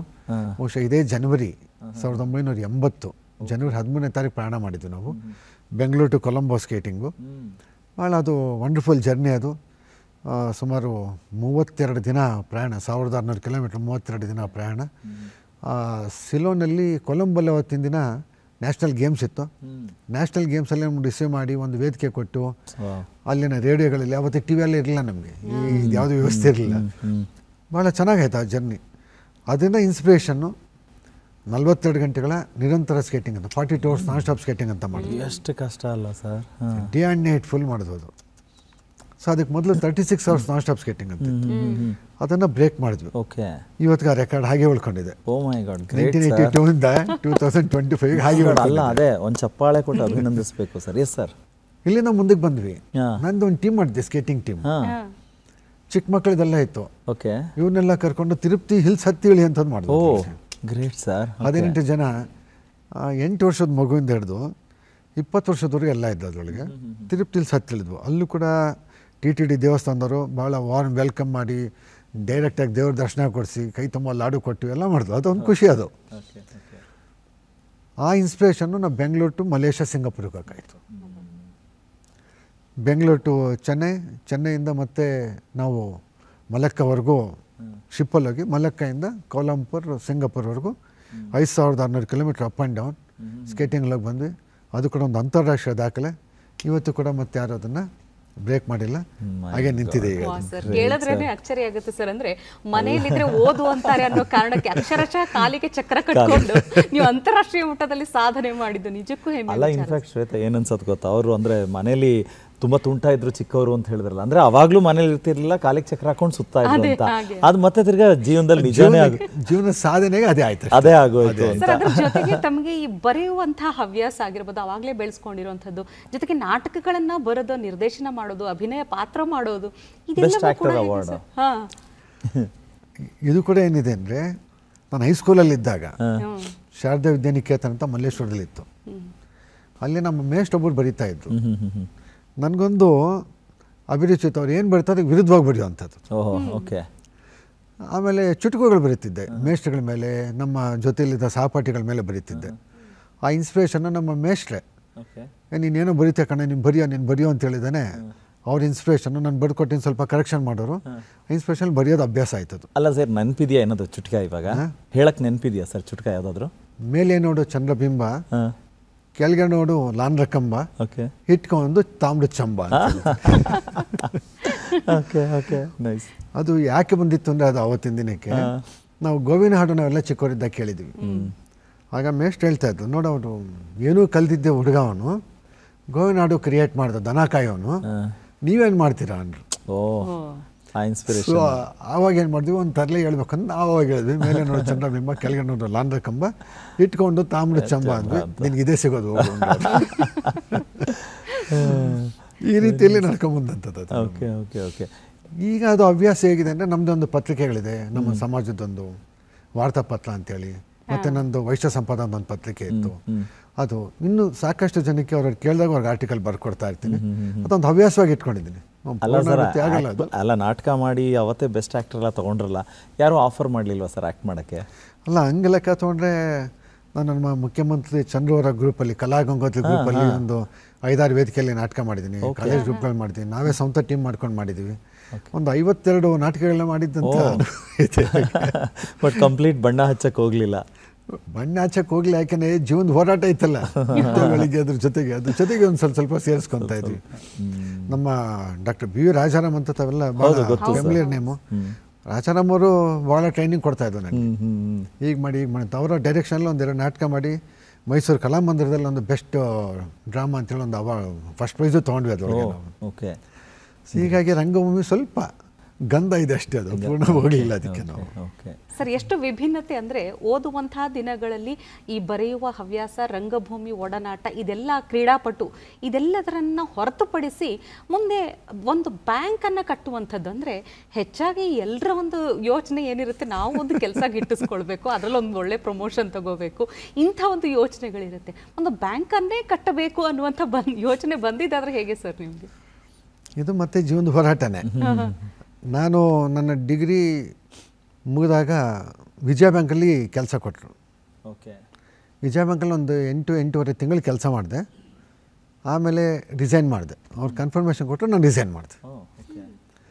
ರಿಸೈನ್ ಮಾಡಿ ಹೊರಗೆ ಬಂದಮೇಲೆ ಏನಾಯಿತು, ಒಂದು ಚಿಕ್ಕ ಗಲಾಟೆ ನಡೀತು. ಒಂದು 3,000 ರೂಪಾಯಿ ನಮ್ಮ ಕುಟುಂಬದಿಂದ ಕೊಡಬೇಕಾಗಿತ್ತು, ಆ ಟೈಮ್ಲಿ ಕೊಡಲಿಲ್ಲ ಅಂತ ಒಂದು ಚಿಕ್ಕ ಗಲಾಟೆ ನಡೀತದು. ತಲೆಯಲ್ಲಿ ಉಳಿತು. ಇಷ್ಟೆಲ್ಲ ಗಲಾಟೆ ಆಗೋದಾದರೆ ಅದು ಒಂದು ಬ್ಯಾಂಕ್ ಅವ್ರ ಹತ್ರ ಅಪ್ರೋಚ್ ಮಾಡಿದ್ರೆ ಅವರು ಟೈಮ್ಲಿ ಕೊಡಲಿಲ್ಲ ನಮಗೆ. ಅವ್ರು ಯಾರನ್ನೂ ಕೇಳೋದೇ ಬೇಡ, ನಾವು ಯಾಕೆ ಬ್ಯಾಂಕ್ ಮಾಡಬಾರ್ದು. 1986ರಲ್ಲಿ ತಲೆಗೆ ಹೊಕ್ಕಂಥದ್ದು ಅದು ನಮಗೆ. ಅದಕ್ಕೊಂದು ರೂಪ ಕೊಡಲಿಕ್ಕೆ 87-88 ಇಸ್ವಿ ಆಯಿತು. ನಮಗೆ ಸೊಸೈಟಿ ಲೈಸೆನ್ಸ್ ಬರೋ ಟೈಮ್ಗೆ 1990. 1990ರಲ್ಲಿ ನಾವೇ ಒಂದು ಬೋರ್ಡ್ ಹಾಕಿದ್ವಿ, ವಾಸವಿ ಕ್ರೆಡಿಟ್ ಕೋಆಪರೇಟಿವ್ ಸೊಸೈಟಿ ಅಂತೇಳಿ. ಚಿಕ್ಕ ಪ್ರಮಾಣದಲ್ಲಿ ಮಾಡೋಂಥ ಪ್ರಯತ್ನ ಮಾಡಿ ಮುಂದಕ್ಕೆ ಹೋದ್ವಿ. ಇವಾಗ ತುಂಬ ಖುಷಿಯಾಗುತ್ತೆ. ಈ ರಾಜ್ಯದಲ್ಲಿರೋಂಥ ಪ್ರತಿಷ್ಠಿತ ಕೋಆಪರೇಟಿವ್ ಸೊಸೈಟಿಗಳಲ್ಲಿ ನಮ್ಮದೊಂದು ಸಂಸ್ಥೆ ಅಂತ ಹೇಳ್ಕೊಂಡು ಭಾಳ ಖುಷಿಯಾಗುತ್ತೆ. ರಾಜ್ಯ ಸರ್ಕಾರ ಅಂದರೆ ನಮ್ಮ ಸಹಕಾರಿ ಇಲಾಖೆಯಿಂದ 8 ಬಾರಿ ಬೆಸ್ಟ್ ಸೊಸೈಟಿ ಅವಾರ್ಡ್ ಕೊಟ್ಟಿದ್ದಾರೆ ನಮಗೆ. ರಾಜ್ಯ ಸರ್ಕಾರದಲ್ಲಿ ನಮ್ಮ ಕೋಆಪರೇಟಿವ್ ಲೈನಲ್ಲಿ ತಮ್ಗೆ ಗೊತ್ತಿದ್ದ ಹೈಯೆಸ್ಟ್ ಅವಾರ್ಡು ಸಹಕಾರ ರತ್ನ ಅಂತ ಕೊಡ್ತಾರೆ. ಸೊ 2013ರಲ್ಲಿ ಸಹಕಾರ ರತ್ನ ಅವಾರ್ಡ್ ಕೊಟ್ಟು ಕೂಡ ನನಗೆ ಸರ್ಕಾರ ಗೌರವಿಸಿದ ನಮ್ಮ ಸೇವೆಯನ್ನು. ಆ ಎಲ್ಲ ಗೌರವಗಳಿಂದ ಜವಾಬ್ದಾರಿ ಜಾಸ್ತಿ ಆಗಿದೆ. ಪ್ರತಿ ಬಾರಿ ಹಾಗೆ ಅಲ್ವಾ ಸರ್, ನಾವೇನೋ ಅಂದ್ಕೊಂಡಾಗ ಅದು ಅನಿರೀಕ್ಷಿತವಾಗಿ ಮಾಡಿದರೂ ಕೂಡ ಅದರಿಂದ ಒಂದು ಏನೋ ಬೆಳವಣಿಗೆ ಆಯಿತು ಅಂದಿದ ತಕ್ಷಣ ಜವಾಬ್ದಾರಿಗಳು ಜಾಸ್ತಿಯಾಗಿ ಇನ್ನೇನೋ ಮಾಡಬೇಕು ಅಂತ ಅನಿಸುತ್ತೆ. ಸೊ ಈ ನಿಟ್ಟಿನಲ್ಲಿ ಏನಂತಂದರೆ, ಒಂದು ಬದುಕಿನ ಆರಂಭದ ಆ ಬಾಲ್ಯಾವಸ್ಥೆ ಆದರೆ ಮತ್ತೆ ಮಧ್ಯ ವಯಸ್ಸು ಮತ್ತು ಕೊನೆಗೆ ಮುಪ್ಪು ಅಂತ ಬಂದಾಗ ನಿಜವಾಗ್ಲೂ ಅದು ಒಂಥರ ನೀವು ಆಲೋಚನೆಗಳು ಮಾಡೋ ಹಾಗೆ ಮಧ್ಯಮ ವರ್ಗದವ್ರಿಗೆ, ಕೆಳವರ್ಗದವ್ರಿಗೆ ಅಂದರೆ ತುಂಬ ಕಷ್ಟದ ಪರಿಸ್ಥಿತಿ. ಅಂದರೆ ಅಂಥವ್ರಿಗೆ ನೀವು ಒಂದು ಹೊಂಗಿರಣವನ್ನು ಮೂಡಿಸೋದ್ರ ಜೊತೆಗೆ ರಾಜ್ಯಪಾಲರೇ ನಿಮ್ಮನ್ನು ಪ್ರಶಂಸಿಸಿ ಪ್ರಶಸ್ತಿ ಕೊಡ್ತಾರೆ ಅಂತ ಹೇಳಿದ್ರೆ ನಿಜವಾಗ್ಲೂ ಆ ಯೋಜನೆ ನಿಮ್ಮ ಒಂದು ಕನಸಿನ ಕೂಸು ಅಂತ ನಾನು ಅಂದ್ಕೊಳ್ತೀನಿ ಸರ್. ಹೇಳಿ ಸರ್ ಅದ್ರ ಬಗ್ಗೆ. ಒಂದು ದಿನ ಆಫೀಸಲ್ಲಿ ಇದ್ದಂಥ ಸಂದರ್ಭದಲ್ಲಿ ಒಬ್ಬ ರಿಟೈರ್ಡ್ ಸೆಂಟ್ರಲ್ ಗೌರ್ಮೆಂಟ್ ಎಂಪ್ಲಾಯಿ ಅವ್ರ ಆಫೀಸಿಗೆ ಬಂದು ಇಷ್ಟೇ ಕೇಳಿದ್ದು, ನಿಮ್ಮ ದೇವಸ್ಥಾನದಲ್ಲಿ ಬಂದು ನಿತ್ಯ ಗುಡಿಸ್ತೀನಿ ನಾನು, ನನಗೆ 2 ಹೊತ್ತು ಊಟ ಕೊಡಿ ಸಾಕು ನೀವು. ಅಂದರೆ ನಿಮಗೆ ಏನು ಇಷ್ಟು ಅನುಕೂಲ ಇದೆಲ್ಲ ಇದೆಲ್ಲ, ನನಗೆ ಮನೆಯಲ್ಲಿ ಕಾಟ ಜಾಸ್ತಿ ಆಗಿದೆ, ಕಿರುಕುಳ ಜಾಸ್ತಿ ಆಗಿದೆ. ಅದೊಂದೇ ತಲೆಯಲ್ಲಿ ಹಿಡಿದಿದ್ದು. ಅದಾಗಿ ನೆಕ್ಸ್ಟ್ ಡೇ ನಮ್ಮ ದೇವಸ್ಥಾನದ ಮೀಟಿಂಗ್ ಇತ್ತು, ಅಲ್ಲಿ ಸಬ್ಜೆಕ್ಟ್ ಇಟ್ಟೆ ನಾನು. ಇವ್ರದ್ದು ಯಾರ್ದು ಸ್ಟೋರಿ ಹೇಳಿಲ್ಲ. ಯಾರು ಮನೆಯಲ್ಲಿ ಅನಾನುಕೂಲ ಇದೆ, ಅದು ಆರ್ಥಿಕವಾಗಿರ್ಬೋದು, ಸಾಮಾಜಿಕ ವ್ಯವಸ್ಥೆಯಲ್ಲಿರ್ಬೋದು ಅಥವಾ ಆರೋಗ್ಯ ದೃಷ್ಟಿಯಲ್ಲಿರ್ಬೋದು ಸೀನಿಯರ್ ಸಿಟಿಸನ್ಸ್ ಹಿರಿಯ ನಾಗರಿಕರಿಗೆ ನಾವು ಊಟ ಕೊಡೋಣ, ಮನೆಗೆ ಊಟ ಕೊಡೋಣ ಮಧ್ಯಾಹ್ನ ರಾತ್ರಿ ಅಂತ. ನಾನು ಇಡೀ ಟೀಮಲ್ಲಿ ಯಾರೂ ರೆಡಿ ಇರಲಿಲ್ಲ. ಏನು ಉಚಿತನ ನಿಮ್ಮದು, ದಿನ 2 ಸಲ ಊಟ ಕೊಡೋದು, ಲೈಫ್ ಟೈಮ್ ಕೊಡೋದು, ಹೆಂಗಾಗುತ್ತದು ಅಂತ ಪ್ರಯತ್ನ ಮಾಡೋಣ ನಡೀರಿ ಅಂತ ಹೇಳಿದ್ವು. 2005 ಪ್ರಾರಂಭ ಮಾಡಿದ್ವು. ಮತ್ತು 2025 20 ವರ್ಷಗಳಿಂದ ನಿರಂತರವಾಗಿ ಕೋವಿಡ್ ಸಂದರ್ಭದಲ್ಲೂ ಸಹ ಪ್ರತಿನಿತ್ಯ 2 ಹೊತ್ತು ಊಟ ಅವ್ರ ಮನೆ ಬಾಗಿಲು ಕೊಡೋಂಥ ವ್ಯವಸ್ಥೆ ಇದೆ. ಎಷ್ಟು ಮನೆಗಳಿಗೆ ಈಗ 102 ಅಥವಾ 103 ಕ್ಯಾರಿಯರ್ಗಳು ಹೋಗ್ತಾ ಇದ್ದಾವೆ. ಹೌದಾ? ಇಲ್ಲಿ ವಿಶೇಷ ಅಂದರೆ ಯಾರ ಹತ್ರ ಏನೂ ಹಣ ತಗೊಳಲ್ಲ, ಯಾರ ಹತ್ರ ಏನೂ ಹಣ ತಗೊಳಲ್ಲ. ಇದಕ್ಕಿಂತ ಡೊನೇಷನ್ಗೂ ಹೋಗಲ್ಲ. ನಮ್ಮ ದೇವಾಲಯಕ್ಕೆ ಬರುವಂಥ ಆದಾಯದಿಂದನೇ ಈ ಕೆಲಸಗಳು ನಡೀತಾ ಇರ್ತದೆ. ಇದು ಓಕೆ. ಯಾರ್ಯಾರು ತೊಗೊಂಡಿದ್ದಾರೆ ಅಷ್ಟು ಜನ ತುಂಬ ಖುಷಿಯಾಗಿದ್ದಾರೆ. ಒಂದು ಸಲ ಇಂಡಿಯನ್ ಎಕ್ಸ್ಪ್ರೆಸ್ ಪೇಪರಲ್ಲಿ ಅಲ್ಲಿನ ರಿಪೋರ್ಟರ್ ಅವರು ಪೂರ್ಣ ಹೆಸರು ಗೊತ್ತಾ, ಉಮೇಶ್ ರೆಡ್ಡಿ ಅಂತ ಹೇಳಿದ್ದ, ಅವರು ರಿಪೋರ್ಟ್ ಬರೆದಿದ್ದು. ಅದನ್ನು ನೋಡಿ ಮಾನ್ಯ ರಾಜ್ಯಪಾಲರು 2006 ಕರೆಸಿ ರಾಜಭವನದಲ್ಲಿ ಇಂಡಿಪೆಂಡೆನ್ಸ್ ಡೇ ದಿನ ಆನರ್ ಮಾಡಿ ಒಂದು ಸರ್ಟಿಫಿಕೇಟು 20,000 ಕ್ಯಾಶ್ ಅವಾರ್ಡು ಕೊಟ್ಟು ಮಾಡಿದ್ರು. ಇದು ತುಂಬ ಖುಷಿ ಕೊಟ್ಟಂಥ ದಿನ ಅದು ನಮಗೆ. ಅವಾರ್ಡ್ಗೆ ಅಂತಲ್ಲ, ನಮ್ಮ ಕೆಲಸ ಸರ್ಕಾರ ಗುರುತಿಸಲ್ಲ ಅನ್ನೋ ಖುಷಿ. ನಿಜ ಸರ್, ನಿಜ. ಅವ್ರು ಹೇಳಿದ್ರು, ನಾನು ಇಡೀ ದೇಶ ಸಂಚಾರ ಮಾಡಿದ್ದೀನಿ, ಮನೆಗೆ ಊಟ ಕೊಡೋವಂಥ ಸಂಸ್ಥೆ ನಿಮ್ದೊಂದೇ ನಾನು ನೋಡಿದ್ದು. ನಿಜ ಸರ್, ಹೌದು. ಪ್ರತಿನಿತ್ಯ 2 ಹೊತ್ತು ಊಟ ಅವ್ರ ಮನೆಗೆ ಹೋಗುತ್ತಲ್ಲ, ಇದು ವಿಶೇಷ ಅಂತ ಹೇಳಿದ್ರು. ಬಹುಶಃ ಎಲ್ಲರ ಹಾರೈಕೆಗಳು ಇವತ್ತಿನಗೂ ಚೆನ್ನಾಗಿ ನಡ್ಕೊಂಬರ್ತಿದೆ. ಅದು ನಮಗಿದೆ, ಅದು ಸಂಖ್ಯೆ ಜಾಸ್ತಿ ಆಗಬಾರ್ದು ಅಂತ. ಯಾಕೆಂದರೆ 2 ಕಾರಣಕ್ಕೆ ಆಗಬಾರ್ದು. ಮನೆಯಲ್ಲಿ ಹಿರಿಯನ್ನ ನೋಡ್ಕೋಬೇಕಾದ್ರು ನಮ್ಮ ಸಂಸ್ಕಾರ, ಅಂಥ ಯುವಕರು ಜಾಸ್ತಿ ಆಗಬಾರ್ದು. ಇನ್ನು ಬಡತನದಲ್ಲಿರೋರು ಕೊಡ್ತೀವಿ, ಬಡತನೂ ಜಾಸ್ತಿ ಆಗಬಾರ್ದು ಅಂತ. ಎರಡು ಕೂಡ ಏನು ಮಾಡಲಿಕ್ಕಾಗಲ್ಲ, ಪರಿಸ್ಥಿತಿ ಬಂದ ನಾವು ಜೊತೆಗೆ ಕೈ ಜೋಡಿಸ್ತೀವಿ ಅಷ್ಟೇ. ನಾವು ಒಂದು ತಂಡವನ್ನು ಕಟ್ಟುವಂಥವರಲ್ಲಿ ಅಂದರೆ ಸಂಘಟನಾ ಚಾತುರ್ಯತೆ ಇದು ಕೂಡ ಹೇಗೆ ಸರ್? ವಿದ್ಯಾರ್ಥಿ ದಿನದಿಂದನೇ ಅಳವಡಿಸಿಕೊಂಡಿದ್ದ ಹೇಗೆ ಸರ್? ಯಾವಾಗ ಕ್ಲಾಸಿಗೆ ಸರಿಯಾಗಿ ಹೋಗಲ್ಲ, ಹೊರಗೆ ಬಂದ್ಮೇಲೆ ಟೀಮ್ ಬೇಕಲ್ಲ ಆಡೋಕ್ಕೆ, ಹಾಗೆ ಬಂದಿದ್ದು ಅದಷ್ಟೇ. ಆಟದಲ್ಲಿ ಜಾಸ್ತಿ ಇದ್ದೆ, ಅದೊಂದು ಟೀಮ್ ಬೇಕೇ ಬೇಕಲ್ಲಿ. ಆಟದ ಜೊತೆಗೆ ನಾವು ಹೊರಗಡೆ ಬಂದಾಗ ಈ ನಾಟಕ ಮಾಡ್ತಾಯಿದ್ವಿ, ಗ್ರೂಪ್ ಸಾಂಗ್ಸು, ಗ್ರೂಪ್ ಡಿಸ್ಕಷನ್ಸು, ಈ ರೀತಿಯಲ್ಲಿ ನಡ್ಕೊಂಡು ಬಂದಿರೋದು ಅದು. ಹಾಗಾಗಿ ಮೊದಲಿಂದ ಸಂಘಟನೆ ಹಾಗೆ ಬಂತು. ಇನ್ನು ಮನೆಯಲ್ಲಿ ಒಟ್ಟು ಕುಟುಂಬ, ಆ ಸಂಘಟನೆಗೆ ಮೂಲ ಪ್ರೇರಕ ಶಕ್ತಿ ನಮ್ಮ ತಾಯಿನೇ. ಯಾಕೆಂದರೆ ಒಟ್ಟು ಕುಟುಂಬದಲ್ಲಿ ಯಾವ ರೀತಿ ನಾವು ಹೊಂದಾಣಿಕೆ ಮಾಡ್ಕೊಂಡು ಹೋಗ್ಬೇಕು ಅಂತ ಕಲಿಸಂಥ ಮಹಾತಾಯಿ, ಅದು ಪಬ್ಲಿಕ್ಕಲ್ಲೂ ಹಾಗೆ ರೂಢಿಸ್ಕೊಂಡಿದ್ವಿ. ಸೊ ಈಗಿನವರೆಗೂ ಹಾಗೆ ಸಂಘಟನೆಯಲ್ಲಿ ಈ ರಾಜ್ಯ ಮತ್ತು ದಕ್ಷಿಣ ಭಾರತದ ಸಾಕಷ್ಟು ಸಂಘ ಸಂಸ್ಥೆಗಳ ಜೊತೆಗೆ ಗುರುತಿಸ್ಕೊಂಡು ಕೆಲಸ ಮಾಡ್ತಾಯಿದ್ವಿ. ಖುಷಿ ಕೊಟ್ಟಿದ್ದೇವೆ ಸಂಘಟನೆಯಲ್ಲಿ ನಮಗೆ. ಓಕೆ. ಬಟ್ ಸರ್, ಅದೇ ನಿಮ್ಮ ಕೆಲಸಗಳನ್ನು ಗಮನಿಸಿದಾಗ ನನಗೆ ಇನ್ನೊಂದು ವಿಶೇಷವಾದ ಖುಷಿ ಏನಂತ ಹೇಳಿದ್ರೆ, ಕೆಲವು ಸಂಘ ಸಂಸ್ಥೆಗಳು ಯಾವುದೋ ಒಂದು ಸೀಮಿತವಾದಂಥ ಕೆಲಸ ಆಯ್ಕೆ ಮಾಡಿಕೊಂಡು ಅದನ್ನು ಮಾತ್ರ ಮಾಡ್ತಾ ಇರುತ್ತೆ. ಅಂದರೆ ನಿಮ್ಮ ಪಾಲಿಗೆ ಬಂದಾಗ ಅದು ಅನಿರೀಕ್ಷಿತವಾಗಿ ಬಂದರೂ ಅಷ್ಟೇ, ನೇರವಾಗಿ ಬಂದರೂ ಅಷ್ಟೇ, ನೀವು ಅದನ್ನು ಸ್ವೀಕರಿಸಿದ ಮೇಲೆ ಎಸ್ ನಾವು ಇದಕ್ಕೆ ಏನಾದರೂ ಮಾಡಲೇಬೇಕು ಅನ್ನೋಂಥ ನಿಲುವುಗಳನ್ನು ತೊಗೊಂಡಿದ್ದೀರಾ. ಈ ನಿಟ್ಟಿನಲ್ಲಿ ಒಂದು ಮುಪ್ಪಿನ ವಯಸ್ಸಿಂದಾದರೆ ಮತ್ತದಾದಮೇಲೆ ಮನುಷ್ಯ ಇಲ್ಲ ಅನ್ನುವಂಥ ಸಂದರ್ಭದಲ್ಲಿ ನಾವು ಹಿಂದೂ ಧರ್ಮದಲ್ಲಿ ಹಲವು ರೀತಿಯಾದಂಥ ವೈದಿಕ ಕ್ರಿಯೆಗಳನ್ನು ಮಾಡ್ತಾ ಹೋಗ್ತೀವಿ. ಅಂದರೆ ಅದಕ್ಕೂ ನೀವು ಒಂದು ಹೆಜ್ಜೆ ಹೋಗಿ ಅವರಿಗೋಸ್ಕರ ಒಂದು ವಿಶೇಷವಾದಂಥ ವೈದಿಕ ಭವನ ನಿರ್ಮಾಣ ಮಾಡುವಂಥದ್ದು ಕೆಲಸ ಮಾಡಿಸ್ತಿರಲ್ಲ ಸರ್, ಹೇಳಿ ಸರ್ ಅದ್ರ ಬಗ್ಗೆ. ಸಂಘ ಅನ್ನೋದೇ ಒಂದು ಸೇವಾ ಸಂಸ್ಥೆಗಳು. ಸೇವೆಗೆ ಎಲ್ಲೂ ಕೂಡ ಇಷ್ಟೇ ಅನ್ನೋದಕ್ಕೆ ಪರಿಮಿತಿ ಇಲ್ಲವೇ ಇಲ್ಲ. ಹೌದು. ನಮಗೆ ಕಣ್ಣಿಗೆ ಕಂಡಷ್ಟು, ಮನಸ್ಸಿಗೆ ಬಂದಷ್ಟು, ಶಕ್ತಿ ಇರೋಷ್ಟು ಮಾಡ್ತಾ ಹೋಗ್ತಾ ಇರಬೇಕು. ಇವಾಗ ಯಾವುದೋ ಒಂದು ಸಂಗೀತ ಶಾಲೆ ಅಂದರೆ ಬರೀ ಸಂಗೀತಕ್ಕೆ ಹೋಗ್ತಾರೆ, ಭರತನಾಟ್ಯ ಶಾಲೆ ಭರತನಾಟ್ಯ ಮಾಡ್ತಾರೆ ಅಷ್ಟೇ. ಸೇವಾ ಸಂಸ್ಥೆಗಳ ಮೇಲೆ ಸೇವೆಗೆ ಮಿತಿ ಇಲ್ಲ. ಹಾಗಾಗಿ ಆಯಾ ಕಾಲಮಾನಕ್ಕೆ ತಕ್ಕಂತೆ, ಅವಶ್ಯಕತೆಗೆ ತಕ್ಕಂತೆ ನಾವು ರೂಢಿಸ್ಕೊಂಡು ಹೋದಾಗ ಜನಗಳನ್ನ ರೀಚ್ ಮಾಡ್ತೀವಿ. ತಾವು ಹೇಳ್ದಂಗೆ ವೈದಿಕ ಭವನ, ನಾನು ಒಂದು 25 ವರ್ಷದ, ಯಾಕೆಂದ್ರೆ 1994 ಮೊದಲನೇ ವೈದಿಕ ಭವನ ಪ್ರಾರಂಭ ಮಾಡಿದ್ದು. ಅವತ್ತಿಗೆ ಸ್ಮಶಾನಗಳು ತುಂಬ ಕೆಟ್ಟ ಸ್ಥಿತಿಯಲ್ಲಿದ್ವು. ಇವತ್ತಿಗೆಲ್ಲ ಚೆನ್ನಾಗಿ ಮಾಡ್ತಿದ್ದಾರೆ ಸರ್ಕಾರಗಳು, ತುಂಬ ಕೆಟ್ಟ ಸ್ಥಿತಿಯಲ್ಲಿದ್ವು. ಅಂಥ ಸ್ಥಿತಿಯಲ್ಲಿ ಹೋಗಿ ಕಾರ್ಯ ಮಾಡೋದು ಹೇಗಿದೆ, ಸಂಸ್ಕಾರಗಳು ಮಾಡೋದು ಹೇಗಿರುತ್ತೆ. ಹಾಗಾಗಿ ನಾವೇನು ಮಾಡ್ತೀವಿ, ಇದಕ್ಕೆ ಅಂತ ಒಂದು ಆಗಬೇಕು, ನೆಮ್ಮದಿ ವಾತಾವರಣದಲ್ಲಿ ಅವ್ರು ಹಿರಿಯರಿಗೆ ಏನು ಅಲ್ಲಿ ಸಂಸ್ಕಾರಗಳನ್ನ ಮಾಡಬೇಕು, ಅದನ್ನು ಮಾಡಬೇಕಾಗತ್ತೆ.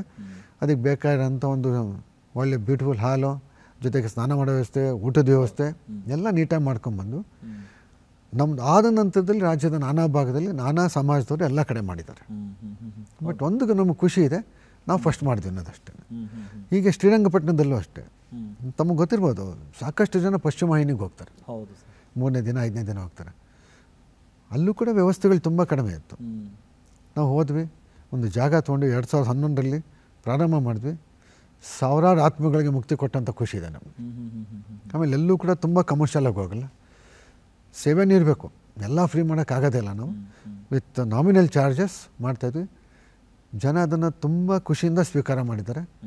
ಬೆಂಗಳೂರು ಮಲ್ಲೇಶ್ವರದಲ್ಲಿದೆ, ಬೆಂಗಳೂರಲ್ಲಿ ಜಯನಗರದಲ್ಲಿ ನಮ್ಮ ವೇದ ಪಾಠ ಶಾಲೆಯಲ್ಲಿದೆ, ಮತ್ತು ಶ್ರೀರಂಗಪಟ್ಟಣದಲ್ಲಿ 3 ವೈದಿಕ ಭವನಗಳನ್ನು ಕೂಡ ನನ್ನ ನೇತೃತ್ವದಲ್ಲೇ ನಡೆಸ್ತಾ ಇರೋದು. ತುಂಬ ಖುಷಿ ಕೊಟ್ಟಿದ್ದು. ನೂರಾರು ಸಂಖ್ಯೆಯ ಜನ ತುಂಬ ಖುಷಿಯಾಗಿ ಕಾರ್ಯಗಳು ಮಾಡಿಸ್ತಾ ಇದ್ದಾರೆ. ಇದು ಉದ್ದೇಶ ಅಂದರೆ ಯಾವುದೇ ವ್ಯಕ್ತಿಯ ನಂತರ ಕೂಡ ಆಗೋ ಕಾರ್ಯಗಳು ಆಗಲೇಬೇಕನ್ನೋ ಹಿಂದೂ ಸಂಪ್ರದಾಯ ಆಗಿದೆ. ಸರಿಯಾಗಿ ಆ ಸಂಪ್ರದಾಯಗಳಾಗಿಲ್ಲ ಅಂದರೆ ಅದೇನೋ ಆಗುತ್ತೆ, ಮುಂದೇನಾಗುತ್ತೆ ಅಂತ ಯಾವ ಭಾವನೆಗಳು ಅಡ್ಯಾತಗಳು ಬರ್ದಂಗೆ ನೆಮ್ಮದಿ ವಾತಾವರಣ ಮಾಡಬೇಕು ಅಂತೇಳಿ ಮಾಡಿದ್ದೆ. ಸರ್ ನಿಜ ಸರ್, ಖುಷಿ ಆಗುತ್ತೆ. ಇದ್ರ ಜೊತೆಗೆ ಬಡ ವಿದ್ಯಾರ್ಥಿಗಳು ಅಥವಾ ಬಡ ಜನರು, ಮಧ್ಯಮ ವರ್ಗದ ಜನರು, ಬೀದಿ ಬದಿ ವ್ಯಾಪಾರಿಗಳಾಗಿರಬಹುದು, ಸಾಲ ಸೌಲಭ್ಯ ಅನ್ನೋದು ಪ್ರಸ್ತುತ ಬಹಳಷ್ಟು ಚರ್ಚೆಯಲ್ಲಿರುವಂಥದ್ದು. ಅಂದರೆ ಸಾಲ ಕೊಡೋದಾಗಲಿ ಅಥವಾ ಸಾಲ ವಸೂಲಾತಿ ಬಗ್ಗೆ ಆಗಲಿ ಕೂಡ ಈ ಎಲ್ಲ ವಿಷಯಗಳು ಹೇಗೆ ಅಂದರೆ ಒಂದು ದೊಡ್ಡ ನಂಬಿಕೆ ಬೇಕಾಗುತ್ತೆ ಸರ್. ನಿಮಗೆ ಜನರ ಮೇಲೆ, ಜನರಿಗೆ ನಿಮ್ಮ ಮೇಲೆ ನಂಬಿಕೆ ಬೇಕು. ಜೊತೆಗೆ ಯಾರಿಗೆ ನೀವು ಸಾಲ ಕೊಡ್ತೀರ ಅವರು ಇಡೀ ಒಂದು ಆರ್ಥಿಕ ಶಿಸ್ತಿನ ಜವಾಬ್ದಾರಿ ಹೊತ್ಕೊಳ್ಳುವಂಥದ್ದು ದೊಡ್ಡ ಕೆಲಸ ಸರ್. ಹೇಳಿದಾಗಲೇ ನಮಗೆ ಇದು ದೊಡ್ಡ ಕೆಲಸ ಅನಿಸುತ್ತೆ. ಇದೆಲ್ಲವೂ ಹೇಗೆ ಸಾಧ್ಯ ಆಗಿದೆ ಸರ್? ನೀವು ಹೇಳಿದ ಕರೆಕ್ಟು. ನಾವು ಹೇಗೇನೆ ಮಧ್ಯಸ್ಥಗಾರರು, ನಮಗೆ ಕೊಡೋರು ನಮ್ಮನ್ನು ನಂಬಬೇಕು, ನಾವು ಯಾರಿಗೆ ಕೊಡ್ತೀವಿ ಅವ್ರನ್ನ ನಾವು ನಂಬಬೇಕು.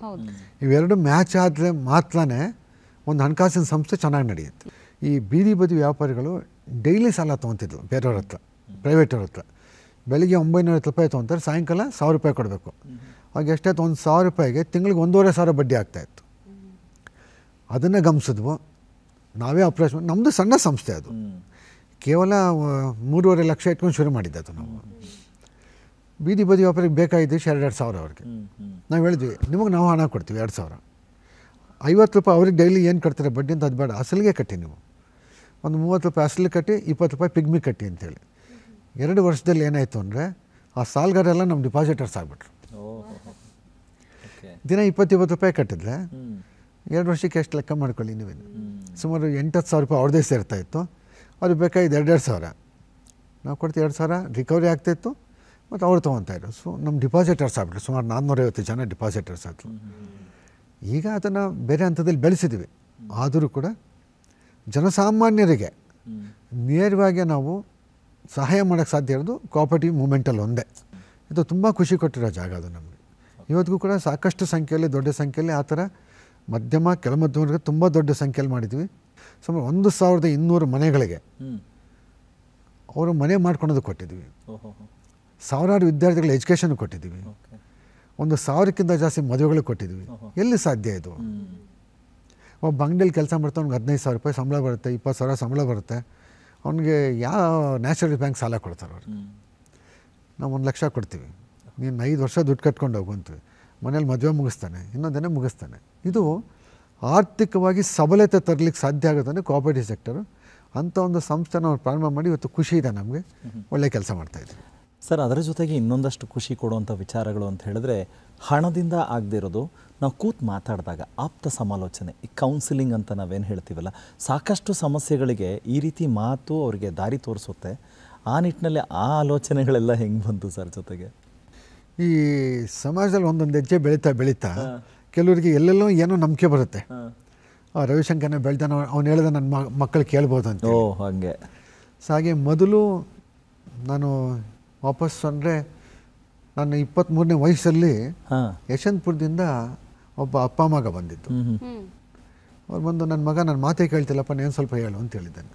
ಅವನ್ನ ಕೂರಿಸ್ಕೊಂಡು, ನನಗೆ 23 ವರ್ಷನ ಇನ್ನೇ ನಾವೇ ಹುಡುಗಾಟದಲ್ಲಿದ್ವಿ. ಅವನು ಕೂರಿಸ್ಕೊಂಡು ಸ್ವಲ್ಪ ಪಾಲಿಷ್ ಮಾಡಿ ಹೇಳಿದ್ವಿ. ಅವ್ನು ಸ್ವಲ್ಪ ಸಿಸ್ಟಮಿಗೆ ಬಂದುಬಿಟ್ಟ. ಅದೇ ಭೂಮಿಕೆ, ಅದೇ ಬೀಜ. ಅದಾದಮೇಲೆ ಫ್ಯಾಮಿಲಿ ಕೌನ್ಸಿಲಿಂಗ್ ಶುರು ಮಾಡಿದ್ವು. ಹೆಂಡತಿ ಗಂಡ ಗಲಾಟೆ, ಅಪ್ಪ ಮಕ್ಕಳದು, ಈ ಥರ ಬೇರೆ ಬೇರೆ ಕೇಸ್ಗಳು, ಪ್ರಾಪರ್ಟಿ ಡಿಸ್ಪ್ಯೂಟ್ಸು, ಈ ಥರ ಆಯಿತು. ನಾವು ಫೈನಲಿ ನಾನು ಇವತ್ತು ಫೈನಾನ್ಸ್ ಫೀಲ್ಡ್ ಆಗಿದ್ದರಿಂದ ಏನಾಗಿತ್ತು, ಪ್ರಾಬ್ಲಮ್ಗಳು ದೊಡ್ಡ ಸಂಖ್ಯೆಯಲ್ಲಿ ನಮ್ಗೆ ಸಿಗ್ತಾನೆ ಇರುತ್ತೆ. ಹಾಗಾಗಿ ಈ ಕೌನ್ಸಿಲಿಂಗು ನಿಜವಾಗಲೂ ಇವತ್ತಿನ ಸಮಾಜಕ್ಕೆ ಕೌನ್ಸಿಲಿಂಗ್ ಅನ್ನೋದು ಎಲ್ಲ ಸಂಘ ಸಂಸ್ಥೆಗಳು ಮಾಡಲೇಬೇಕು. ಮನೆಯಲ್ಲೂ ಕೂಡ ಸಮಸ್ಯೆಗಳು ಶುರುವಾಗಿದೆ. ಕೌನ್ಸಿಲಿಂಗ್ ಅಂದರೆ ಹೆಂಡತಿ ಗಂಡ ಮಧ್ಯನೇ ಬರುತ್ತೆ ಅಂತೇನಿಲ್ಲ, ಹೇಗಾದರೂ ಬರಲಿಕ್ಕೆ ಸಾಧ್ಯ ಇದೆ. ಈ ರೀತಿ ಕೌನ್ಸಿಲಿಂಗ್ ನಡೆಯೋದ್ರಿಂದ ಒಂದು ಮನೆಯಲ್ಲಿ ಸಂತೋಷದ ವಾತಾವರಣ ಇರುತ್ತೆ, ನೆಮ್ಮದಿ ಇರುತ್ತೆ, ಭಾಗ ಆಗಲ್ಲ. ಇಲ್ಲ ಮಕ್ಕಳು ಬೇರೆ, ಅಪ್ಪ ಬೇರೆ, ಹೆಂಡತಿ ಬೇರೆ, ಗಂಡ ಬೇರೆ, ಡೈವರ್ಸ್ಗಳು, ಈ ಸಂಖ್ಯೆ ಕಡಿಮೆ ಆಗಬೇಕು ಅಂದರೆ ಕೌನ್ಸಿಲಿಂಗು ಮಾಡೋಂಥದ್ದು ಸರ್ಕಾರ ಮಾಡಬಾರ್ದು, ಸಂಘ ಸಂಸ್ಥೆಗಳು ಮಾಡಬೇಕು. ಸರ್ಕಾರ ಮಾಡಿದ್ರೆ ಮತ್ತೆ ಅದಕ್ಕೊಂದು ಲೇಬಲ್ ಅದು. ಸಂಘ ಸಂಸ್ಥೆಗಳ ಮೂಲಕ ಆದರೆ ಒಳ್ಳೆಯ ಸಮಾಜ ನಿರ್ಮಾಣಕ್ಕೆ ಇದು ದೊಡ್ಡ ಶಕ್ತಿ ಆಗುತ್ತೆ ಅಂತ ನನ್ನ ಭಾವನೆ. ಹಾಗಾಗಿ ಒಂದು ಸುಮಾರು 200ಕ್ಕೂ ಹೆಚ್ಚು ಕುಟುಂಬಗಳಿಗೆ ನಾನು ಅನುಕೂಲ ಮಾಡಿದಂಥ ಖುಷಿ ನನಗಿದೆ. ಹೌದು ಹೌದು ಸರ್. ತಾವು ಮಾತಾಡ್ತಾ ಒಂದು ಮಾತು ಹೇಳಿದ್ರಿ ಸರ್, ಅಂದರೆ ನಮಗೆ ಅನುಕೂಲಕ್ಕೆ ಎಷ್ಟು ಬೇಕು ಅಷ್ಟು ಹಣವನ್ನು ಬಿಟ್ಟು ಬೇರೆಯ ಹಣವನ್ನು ನಾವು ಈ ರೀತಿ ವಿನಿಯೋಗ ಮಾಡಬೇಕು ಅನ್ನೋಂಥದ್ದು ಇದರಲ್ಲಿ ಬಹಳ ದೊಡ್ಡ ವೇದಾಂತವಿದೆ ಸರ್. ಯಾಕಂದರೆ ಇವತ್ತು ಎಷ್ಟು ಜನರಿಗೆ ಅಂದರೆ ಹಣದ ವ್ಯಾಮೋಹ ಅನ್ನೋಂಥದ್ದು ಬಹುಶಃ ಇವತ್ತು ಬೇಕು ಬೇಕು ಅನ್ನೋಂಥವ್ರು ಬಡವರು, ಸಾಕು ಅನ್ನೋರೇ ಸಾಹುಕಾರ ಅಂತ ಹೇಳ್ಬೋದು. ಆ ರೀತಿ ಅಂದರೆ ಈ ಒಂದು ಯೋಚನೆ ಮೇಲ್ನೋಟಕ್ಕೆ ತಮ್ಮದು ಬಹಳಷ್ಟು ಸಂಸ್ಥೆಗಳಂದರೆ ಉದ್ಯಮ ರೀತಿ ಕಾಣ್ಬೋದು. ಆದರೆ ಕಡಿಮೆ ಮೊತ್ತದಲ್ಲಿ ಯಾರು ಬಡವರಿದ್ದಾರೆ ಅಥವಾ ಎಷ್ಟೋ ಜನರಿಗೆ ಉಚಿತವಾಗಿ ನೀಡುವಂತಹ ಸೇವೆ ಆಗಿರಬಹುದು, ಇಂತಹ ನಮಗಿಷ್ಟು ಇದೆಯಪ್ಪ ಸಾಕು ಇನ್ನು ಬೇರೆಯವ್ರಿಗೆ ಮಾಡೋಣ ಅನ್ನುವಂಥ ವಿಚಾರ ಇದೆಯಲ್ಲ, ಇದ್ರ ಬಗ್ಗೆ ಏನು ಹೇಳ್ತೀರಿ ಸರ್? ಪ್ರತಿಯೊಬ್ಬ ಮನುಷ್ಯನೂ ಕೂಡ ಅವಶ್ಯಕತೆಗೆ ಮೀರಿ ಏನು ಇಟ್ಕೊತಾನೆ ಅವೆಲ್ಲ ವಿಷ. ಅದು ಈಗ ನನಗೆ ಅಮೃತ ಥರ ಕಾಣಿಸ್ತಾ ಇರ್ಬೋದು, 5 ವರ್ಷಕ್ಕೋ 15 ವರ್ಷಕ್ಕೋ ಅದು 100 ಭಾಗ ವಿಷಾನೇ. ಅದು ನನಗೆ ವಿಷ ಆಗಿಲ್ಲ, ನನ್ನ ಮಕ್ಕಳಿಗೆ ವಿಷ ಇರುತ್ತೆ. ನಾವು ಎಷ್ಟೋ ಕಡೆ ನೋಡಿದ್ದೀವಿ, ಹಣ ಇದೆ ಅನ್ನೋದು ಒಂದೇ ಕಾರಣಕ್ಕೆ ಮರ್ಡರ್ಗಳಾಗಿರೋದು ನೋಡಿದ್ವಿ ನಾವು. ಹಣ ಇದೆ ಒಂದೇ ಕಾರಣಕ್ಕೆ ಮಕ್ಕಳು ಗಲಾಟೆ ಮಾಡ್ಕೊಂಡು ನೋಡಿದ್ವಿ. ಅವಶ್ಯಕತೆ ಮೀರಿದ್ದನ್ನು ನಾವು ಸಮಾಜಕ್ಕೆ ವಿನಿಯೋಗ, ಯಾಕೆ ನಮ್ಗೆ ಕೊಟ್ಟಿದ್ದು ಸಮಾಜನೇ, ನನಗೇನು ಮೇಲಿಂದ ಉದುರಲಿಲ್ಲಲ್ಲ, ಸಮಾಜ ಕೊಟ್ಟಿದೆ. ಅಟ್ಲೀಸ್ಟ್ ಒಂದು 4 ಜನಕ್ಕೆ ಕೊಳತು ಮಾಡಿದ್ರೆ ಒಂದು ಸಮಾಧಾನ. ನನ್ನ ಹಣಕ್ಕೆ ಗುಣ ಇದೆ ಅಂತ ಲೆಕ್ಕ. ಅದು ಹಣದ ಗುಣ ಬೆಳೆಸ್ಬೇಕದು. ಹಣಕ್ಕೆ ಹಣ ಮಾಡೋದು ಎಲ್ಲರಿಗೂ ಅಭ್ಯಾಸ ಇರುತ್ತೆ. ಹಣದ ಗುಣ ಬೆಳೆಸಬೇಕು, ಜೊತೆಗೆ ಸಮಾಜನ ಒಂದು ಸುಸ್ಥಿತಿಯಲ್ಲಿ ತೊಗೊಂಡೋಗ್ಬೇಕು. ಅದೆಲ್ಲ ಪ್ರತಿಯೊಬ್ಬ ನಾಗರಿಕನ ಕರ್ತವ್ಯ ಆಗಬೇಕದು. ಸೊ ಈ ರೀತಿಯಲ್ಲಿ ಹಣಕ್ಕೆ ಮೌಲ್ಯ ಬರಬೇಕು ಅನ್ನೋದಾದರೆ ಡಿಪಾಸಿಟಿಂದಲ್ಲ, ಸೇವೆಯಿಂದ. ಕನ್ನಿಕಾ ಪರಮೇಶ್ವರಿ ದೇವಸ್ಥಾನ, ನಾವು ಒಂದು ಅಗಾಧವಾದಂಥ ಶಕ್ತಿಯನ್ನು ನಂಬ್ತೀವಿ. ನಮ್ಮ ಪರಿಧಿಗೆ ನಾವು ಒಂದು ರೂಪ ಕೊಟ್ಕೊಂಡಿರ್ತೀವಿ. ಈ ಹಿನ್ನೆಲೆಯಲ್ಲಿ ಆ ದೇವಿಗೆ ಒಂದು ಪ್ರಥಮ ಅನ್ನೋ ರೀತಿಯಲ್ಲಿ ನೀವು ಮಾಡಿಸಿದಂಥ ಪೂಜಾ ಕೈಂಕರ್ಯಗಳ ಯಾಗಗಳ ಒಂದು ಸರಮಾಲೆನೇ ಇದೆ ಸರ್. ಅದರ ಬಗ್ಗೆ ಹೇಳಿ ಸರ್. ಈಗಾಗಲೇ ನೀವು ಹೇಳ್ದಂಗೆ ಈ ಅಧ್ಯಾತ್ಮನದು ಮತ್ತು ದೇವರನ್ನದು ನಮ್ಮ ನಂಬಿಕೆಗಳು. ಹೌದು ಸರ್. ಎಲ್ಲಿ ನಮಗೆ ನಂಬಿಕೆ ಇಲ್ಲ ಅಲ್ಲಿ ವ್ಯಕ್ತಿನೇ ಇಲ್ಲ ಅಲ್ಲಿ. ಹೌದು. ಯಾಕೆಂದ್ರೆ ನನ್ನನ್ನು ನಂಬಲಿಲ್ಲ ಅಂದರೆ ನಾನು ಬೇರೆಯವ್ರನ್ನೂ ನಂಬಲ್ಲ. ಸೊ ನಮ್ಮ ವ್ಯಕ್ತಿತ್ವ ಇಲ್ಲ ಅಲ್ಲಿ. ವ್ಯಕ್ತಿಗೆ ವ್ಯಕ್ತಿತ್ವ ಕೊಡುತ್ತೆ ಅನ್ನೋದಾದರೆ ಯಾವುದೋ ಒಂದು ನಂಬಿಕೆ. ಆ ನಂಬಿಕೆ ನಾನು ನನ್ನ ಕುಲದೇವಿ ಕನ್ಯಕಾ ಪರಮೇಶ್ವರಿ ಮೇಲೆ ಇಟ್ಕೊಂಡಿದ್ದೀನಿ. ಆ ದೇವಿ ಹೆಸರಲ್ಲಿ ಹೆಲ್ತ್ ಸೆಂಟರ್ಸ್ ಮಾಡಿದ್ವಿ, ಎಜುಕೇಷನ್ ಸಪೋರ್ಟ್ ಮಾಡಿದ್ವಿ, ಒಂದು 3 ಹಾಸ್ಟೆಲ್ಗಳು ಮಾಡಿದ್ವು. ನಾವು ಕೂಡ ಹೇಳ್ತೀವಿ ದೇವಾಲಯಗಳು ಸೇವಾಲಯಗಳಾಗಬೇಕು. ಓಕೆ. ದೇವಾಲಯಗಳು ಕೇವಲ ಪೂಜೆ ಪುನಸ್ಕಾರ ಯಾಗ ಹೋಮಗಳಿಗಲ್ಲ. ಅದು ದೇವಾಲಯಗಳು ಸೇವಾಲಯಗಳಾಗಬೇಕು. ಎಲ್ಲ ರೀತಿ ಸೇವೆ ಆಗಬೇಕಲ್ಲಿ. ಕಲೆ, ಸಾಹಿತ್ಯ, ಸಂಸ್ಕೃತಿ, ಶಿಕ್ಷಣ, ಆರೋಗ್ಯ ಎಲ್ಲ ಆಗಬೇಕದು. ನಾವು ಹಿಂದಿನ ನಮ್ಮ ಹಳೆ ಕಾಲದ ದೇವಾಲಯಗಳನ್ನ ನೋಡಿದಾಗಿದೆ, ಬರಗಾಲ ಬಂತು, ಫ್ಲಡ್ಸ್ ಬಂದರೆ, ಪ್ರವಾಹ ಬಂದರೆಲ್ಲ ದೇವಸ್ಥಾನಗಳಿಗೆ ಆಶ್ರಯ ಕೊಡ್ತಾಯಿದ್ವು, ನಡೀತಾ ಇದ್ವು. ಇವತ್ತು ದೇವಸ್ಥಾನ ಚಿಕ್ಕದಾಗ್ಬಿಡು, ಅಲ್ಲಿ ಅವ್ರಿಗೆ ಆಶ್ರಯ ಇಲ್ಲ, ನಮ್ಗೆ ಎಲ್ಲಿ ಕೊಡ್ತಾರೆ ಅವರು. ಹೀಗಾಗಿ ನಾವೇನು ಮಾಡಿದ್ವಿ, ಅಧ್ಯಾತ್ಮದ ಕಡೆ ಸ್ವಲ್ಪ, ನನಗೆ ಮೊದಲಿಂದ ಸ್ವಲ್ಪ ಒಲಿವಿರೋ ಜಾಗ ಅದು, ಅಲ್ಲಿ ಹೆಚ್ಚಿನ ಕಾರ್ಯಕ್ರಮ ಮಾಡಿ. ಒಂದು ಬ್ರಹ್ಮರಥೋತ್ಸವ, ವಾಸವಿ ದೇವಿಗೆ ಬ್ರಹ್ಮರಥೋತ್ಸವ ನಡೆಸುವಂಥ ಒಂದೇ ಜಾಗ ಅದು, ಮಲ್ಲೇಶ್ವರದ ವಾಸವಿ ಟೆಂಪಲ್ಲು. ಇನ್ನು ಯಾಗಗಳು, ಹೋಮ ಯಾಗಗಳು, ನಂಬಿಕೆ ಇರೋಂಥ ಎಲ್ಲ ಜನ ಮನೆಗಳಲ್ಲಿ ಮಾಡೋಕ್ಕಾಗಲ್ಲ. ಅದು ಒಂದು ಕಡೆ ಮಾಡೋಣ, ಎಲ್ಲ ಬಂದು ಅವರ ಭಕ್ತಿ ಸಮರ್ಪಣೆ ಮಾಡಲಿ. ಆರ್ಥಿಕವಾಗಿ ಅನುಕೂಲ ಇಲ್ಲದೆ ಇರ್ಬೋದು, ಭಕ್ತಿಗಂತೂ ಕೊರತೆ ಇರಲ್ಲ, ಭಕ್ತಿ ಸಮರ್ಪಣೆ ಮಾಡಬೇಕು. ಎಲ್ಲರೂ ಒಟ್ಟಾಗಿ ಸೇರ್ತಾ ಏನಾಗಿದೆ ಅದು ಭಾವನೆಗಳು, ಇಲ್ಲೇನೋ ಒಂದು ಒಳ್ಳೆಯದು ನಡೀತಿದೆ, ನಾನು ಕೈ ಜೋಡಿಸೋಣ. ಈ ರೀತಿಯಾಗಿ ಒಂದು ದೊಡ್ಡ ಸರ್ಕಲ್ಲು ನಮ್ಮ ದೇವಾಲಯಕ್ಕೆ ಎಷ್ಟು ಬೆಳಕು ಅಂತಂದರೆ, ಒಂದು ಕಾರ್ಯಕ್ರಮ ಮಾಡ್ತೀವಿ ಅಂದರೆ ಇವತ್ತು ಇದೊಂದು ಕೋಟಿ ಆಗುತ್ತೆ ಖರ್ಚು ಅಂದರೆ, ಆ 1 ಕೋಟಿ ತಂದ್ಕೊಂಡಂಥ ಭಕ್ತಾದಿಗಳು ಬಂದಿದ್ದಾರೆ. ಅಂದರೆ ಧರ್ಮದ ಹೆಸರಲ್ಲಿ ಸಮಾಜನ ನಿರ್ಮಾಣ ಮಾಡೋಂಥ ಕೆಲಸ ಇದು. ಧರ್ಮದ ಹೆಸರಲ್ಲಿ ಸಮಾಜ ಯಾವಾಗ ನಿರ್ಮಾಣ ಮಾಡ್ತೀವಿ ಅದು ಗಟ್ಟಿಯಾಗಿ ನಿಂತ್ಕೊಂಡಿರುತ್ತೆ. ಅದಕ್ಕೊಂದು ಭಾವನೆಗಳಿದ್ದಾವೆ, ಅದಕ್ಕೊಂದು ಸಂಬಂಧಗಳಿದ್ದಾವೆ. ಸಂಬಂಧಗಳು, ಭಾವನೆಗಳಿದ್ದರೆ ಯಾವ ಸೇವೆಗಳು ಕೂಡ ಜನರನ್ನು ರೀಚ್ ಮಾಡಲ್ಲ. ಹಿನ್ನೆಲೆಯಲ್ಲಿ ಅಲ್ಲಿ ಒಂದು ದೇವರಿಗೆ ನಾವು ಏನೇನು ಸೇವೆ ಮಾಡ್ಬೋದು. ತೆಪ್ಪೋತ್ಸವ ನಮ್ಮ ಸ್ಯಾಂಕಿ ಟ್ಯಾಂಕಲ್ಲಿ ಮಾಡಿದ್ವು. ಬ್ರಹ್ಮರಥೋತ್ಸವ ಪ್ರತಿ 2 ವರ್ಷಕ್ಕೊಂದ್ಸಲ ಮಾಡ್ತೀವಿ. ಅದಾದಮೇಲೆ ಇತ್ತೀಚಿನ ಯುವಜನತೆ ದೇವಸ್ಥಾನಗಳು ಬರೋದು ಕಡಿಮೆ ಅಂತೇಳಿ 2 ವರ್ಷಕ್ಕೊಂದೊಂದ್ಸಲ ನಾವು ಕಳೆದ 1 ವರ್ಷದಲ್ಲಿ ಮಾಡಿದ್ವಿ. ನಾವು ಕಳೆದ ವರ್ಷ ಅದಕ್ಕಿಂತ ವರ್ಷ ಸಾಗರ ಕನ್ಯೆ ವಾಸವಿ ಅಂತ ದೇವಾಲಯದಲ್ಲಿ ಒಂದು ಸಮುದ್ರ ಸೃಷ್ಟಿ ಮಾಡಿದ್ವು. ಟೈಟಾನಿಕ್ ಕಡಗಲ್ಲಿ ಒಳಕ್ಕೆ ಹೋಗ್ಬೇಕು, ಅಂಡರ್ಗ್ರೌಂಡಲ್ಲಿ ಹೋಗಿ ದೇವ್ರನ್ನ ದರ್ಶನ ಮಾಡ್ತಾರೆ. ಅದೊಂದು ಫೀಲಿಂಗ್ ನೀಟಾಗಿ ಕೊಟ್ವಿ. ಓಕೆ. ಒಂದು 15 ದಿನದಲ್ಲಿ ಸುಮಾರು 2 ಲಕ್ಷ ಜನ ದೇವಸ್ಥಾನಕ್ಕೆ ಬಂದೋದ್ರು. ಇದು ಉದ್ದೇಶ ಟೈಟಾನಿಕ್ ಕಡಗ ಅಲ್ಲ, ಅದನ್ನ ಮೂಲಕ ದೇವಸ್ಥಾನಕ್ಕೆ ಬರೋಂಗೆ ಮಾಡೋಂಥ ವ್ಯವಸ್ಥೆ ಅದು. ಮಕ್ಕಳ ಆದಿಯಾಗಿ, ಆಬಾಲ ವೃದ್ಧರ ಆದಿಯಾಗಿ ಪ್ರತಿಯೊಬ್ಬರು ದೇವಾಲಯಗಳಿಗೆ ಬಂದು ಹೋಗುವಂಥ ಒಂದು ಪದ್ಧತಿ ಕಲಿಬೇಕು, ಅದಂಥ ಶಕ್ತಿ ಕೇಂದ್ರ ಆಗಬೇಕು, ಸಂಘಟನಾ ಕೇಂದ್ರ ಆಗಬೇಕು. ಅದ್ರ ಮೂಲಕ ಸೇವೆಗಳು ಆಟೋಮೆಟಿಕಾಗಿ ನಡೆಯುತ್ತೆ. 4 ಜನ ಸೇರಿದ್ರೆ ಒಳ್ಳೆ ಆಲೋಚನೆಗಳು ಬರುತ್ತೆ, ಅದು ನಡೆಯುತ್ತೆ. ಮೊನ್ನೆ ರೀಸೆಂಟಾಗೆ ಮಾಡಿದ್ವಿ ನಾವು. ರೀಸೆಂಟಾಗಿ ಡಿಸೆಂಬರ್ 20ರಿಂದ 30ನೇ ತಾರೀಕುವರೆಗೂ ನಾವು ಭಾಳ ಒಳ್ಳೆ ಪ್ರೋಗ್ರಾಮ್ ಮಾಡಿದ್ವು. ಆ ಪ್ರೋಗ್ರಾಮಲ್ಲಿ ಪ್ರತಿನಿತ್ಯ ಸುಮಾರು ಒಂದು 20,000 ಜನ ತ್ರೈಲೋಕ್ಯ ಮಾತೆ ಶ್ರೀ ವಾಸವಿ ಅಂತೇಳಿ. ತ್ರೈಲೋಕ್ಯ ಮಾತೆ ಏನು, ನಮ್ಮೆಲ್ಲ ಒಂದು ಭಾವನೆಗಳು ನಾವು ಯಾರೂ ಕಂಡಿಲ್ಲ. ಯಾಕೆಂದರೆ ಹಿರಿಯರು ಹೇಳ್ತಾರೆ 3 ಲೋಕ ಯಾವಾಗ ನೋಡ್ತಾರೆ, 3ರಲ್ಲಿ ಯಾವುದೋ ಒಂದು ಲೋಕನ ಸತ್ತ ಮೇಲೆ ಅಥವಾ ಫಿಲಮಲ್ಲಿ ನೋಡ್ತಾ ಇರ್ತೀವಿ. ನಾವೇನು ಮಾಡಿದ್ವಿ, ವೈಕುಂಠ, ಕೈಲಾಸ, ಬ್ರಹ್ಮಲೋಕಗಳನ್ನ ಕ್ರಿಯೇಟ್ ಮಾಡಿದ್ವು. ಎಲ್ಲ ನೋಡಿ ಲಾಸ್ಟಲ್ಲಿ ವಾಸುದೇವನ ದರ್ಶನ ಮಾಡಿ. ಅದು 3 ಹೋಗಿ ಬರೋಂಥದ್ದಿಲ್ಲ, ಅದೊಂದು ಭಾವನೆಗಳಷ್ಟೇ. ಅದು ಇದರಿಂದ ಏನಾಗುತ್ತೆ, ದೇವಾಲಯಗಳಿಗೆ ಬರೋ ಸಂಖ್ಯೆ ಮತ್ತು ಅಲ್ಲಿ ನೋಡಿದಂಥ ಭಾವನೆಗಳು ಮಕ್ಕಳನ್ನ ಮತ್ತೆ ವಾಪಸ್ ಕರ್ಕೊಂಬರುತ್ತೆ. ಸೊ ನಮ್ಮ ಸಂಸ್ಕೃತಿ ಏನಿದೆ, ನಮ್ಮ ಸಂಸ್ಕಾರ ಏನಿದೆ, ಅದರ ನೆಲಗಟ್ಟನ್ನು ಗಟ್ಟಿ ಮಾಡಬೇಕು. ನಾವು ಸಂಸ್ಕೃತಿಯ ಬುಡಕ್ಕೆ ನೀರು ಹಾಕೋ ಬದಲು ಸಂಸ್ಕೃತಿಯ ಮೇಲೆ ನೀರು ಹಾಕ್ತಾಯಿದ್ವಿ. ಹಾಗಾಗಿ ಎಲೆಗಳು ಮಾತ್ರ ಅಷ್ಟಾಗಿ ಕಾಣಿಸ್ತಾ ಇದೆ, ಬುಡ ವೀಕ್ ಆಗ್ತಾಯಿದೆ. ಅದಾಗಬಾರ್ದು. ಮುಂದಿನ ದಿನಗಳಲ್ಲಿ ಈ ದೇಶದ ಸಂಸ್ಕೃತಿ ಸಂಸ್ಕಾರಗಳು ನಿಲ್ಲಬೇಕು ಅನ್ನೋದಾದರೆ ಅದಕ್ಕೆಲ್ಲ ದೇವಾಲಯಗಳು ಶಕ್ತಿ ಕೇಂದ್ರಗಳಾಗಿ ನಿಂತ್ಕೋಬೇಕು ಅಂತ ಆಲೋಚನೆಗಳಲ್ಲಿ ಎಲ್ಲ ಕೆಲಸ ಅಲ್ಲಿಂದ ಮಾಡ್ತಾಯಿದ್ರು. ಸರ್, ತಮ್ಮ ಈ ಕ್ರಿಯಾಶೀಲತೆಯಿಂದಲೇ ತಮ್ಮ ಒಂದು ಸಹಕಾರ ಸಂಘ ಸಂಸ್ಥೆಯಿಂದ ಮತ್ತಷ್ಟು ಕೆಲಸಗಳನ್ನು ವಿಸ್ತಾರ ಮಾಡುವಂಥದ್ದಾಗಿರಬಹುದು.